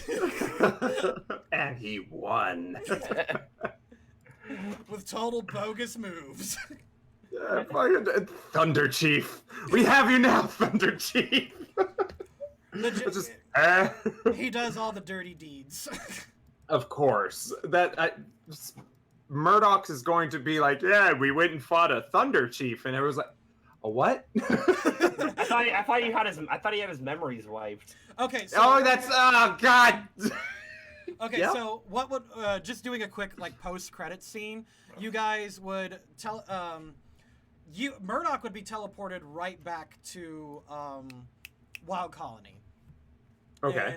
And while he was there, he'd be recovering from his memories a little bit. Hold on. Let me tell chat. This is Team Spit. Moment. I'll explain soon. Sorry, I added you to the main group chat, and everyone's like, "Who the fuck?" I got like 5 messages. Who are these people? And I'm like, "Right, hold on." Sorry, 1 second. Oh gosh. So yeah, Murdoch would get teleported back to Wild Colony. He would be resting for a couple days because they would give him like Oreo was serious when she said she wants to be a good friend to you. So you'd be put like in the back. You'd be like unconscious, resting for a while. You'd be basically given like a bunch of mental Xanax or like killers. Your body would be recovered. You'd basically be put into a healing coma, and then Mason would be slowly traveling back to Wild Colony manually, and then you guys would meet up with Looker later. Looker meets up with the witches. He establishes like a peace treaty with them. They then teleport back to Wild Colony, and you guys are now making Hoopa clones with the international police. Because Jade has given you guys some hair from Hoopa, and Hoopa hair. You guys are making Hoopa clones now, but they're only lasting a couple days at a time. They Probably for the best. Yeah. They only last for a couple days before they like disappear. But there's like 100 of them now, and they're just kind of stored in the basement of the precinct. Is it like just because like their existence is a paradox or something, or just they died? It was actually answered in a lore packet, but yeah, essentially you need a prime Hoopa in order for lesser Hoopa to exist, and there is currently no prime Hoopa. Oops. I wonder, that might have been partially my fault. Yeah. And then out of the desert, a silhouette emerges from the sandstorm, and it's Napoleon. he's got like a tattered cape that he's got, and like some Mad Max face paint on. A helmet he removes that's been damaged from many battles. He's got an actual gun. Yeah. It's like, what the hell? Where have you been? Just having an adventure. And then you do learn that Alistair was teleported right back to his cubicle in his office, and he's refused to come out. It's like, you know what? No, this is the one good thing that's happened to me in a long time, and that's it. I'm done. And so yeah, that'll be the end of the adventure. So when you guys meet up again, you'll be at this police precinct. I'm guessing Murdoch will be like undercover or something, like in town. Hello there, fellow citizen. He'll be wearing a fake mustache, even though he has a real mustache. There's going to be a fake mustache over his mustache, and that's the entire disguise. Yes, of course. And so I think that's a good place to stop, gentlemen. This has been so much fun. That was fun. Great time. I'm gonna play the stream credits super fast. Roll credits. That should be doing it. I need to check because I've never used credits, and it doesn't appear to be working. How do I? Where the fuck's the credits? Oh, credits. Oh, no wonder. I've got them like happening under everything. Let's try that again. Let's try again. Roll credits. Oh, they're impossible to read. Okay. Cool. Let's try that again. Visual setting, text color. I'm sorry. Give me a second. Give it black. Let's try again. Roll credits. That's awful. Just no. Not showing up at all. That's absolutely. While they're here, I They're feel like I there. should point out I'm running my own Pokemon game tomorrow, same time I think actually as today. Right. Let's go ahead and put your name in here. In fact, we're gonna raid you for a second. I'm not live right now, but I can push the live button. Yeah, we're gonna raid you then. Let's do that right now. I might play some Magic. I was like, oh, I'll play Magic tonight, but I mean, yeah, why not start super early and just play a whole bunch of Magic? All right. Do it. Let me I'm pushing the. Oh, sorry. Let me give thanks real quick with the cheers. Thank you for Jaden, Allegan Girl, Levin, and Combat Magi for the cheers. Jaden was the top cheerer tonight.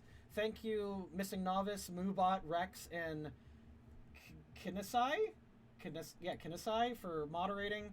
Thank you to the new followers, and thank you for the After Atlantis resub. Thank you very much. Thanks, everyone. Say, Missing... It was fun. No, yeah, so tomorrow I have my own Pokemon tabletop with Mystic Umbreon and Jodor and Itzhak, which will be fun. Hopefully, I'm totally not prepared at all. And then on the 29th, I'm going to have a in-person D&D stream with Eric, who's here, Puffin Forest, and then one of our IRL friends, and we're going to be starting a Ravnica campaign. Oh, awesome. So that's great.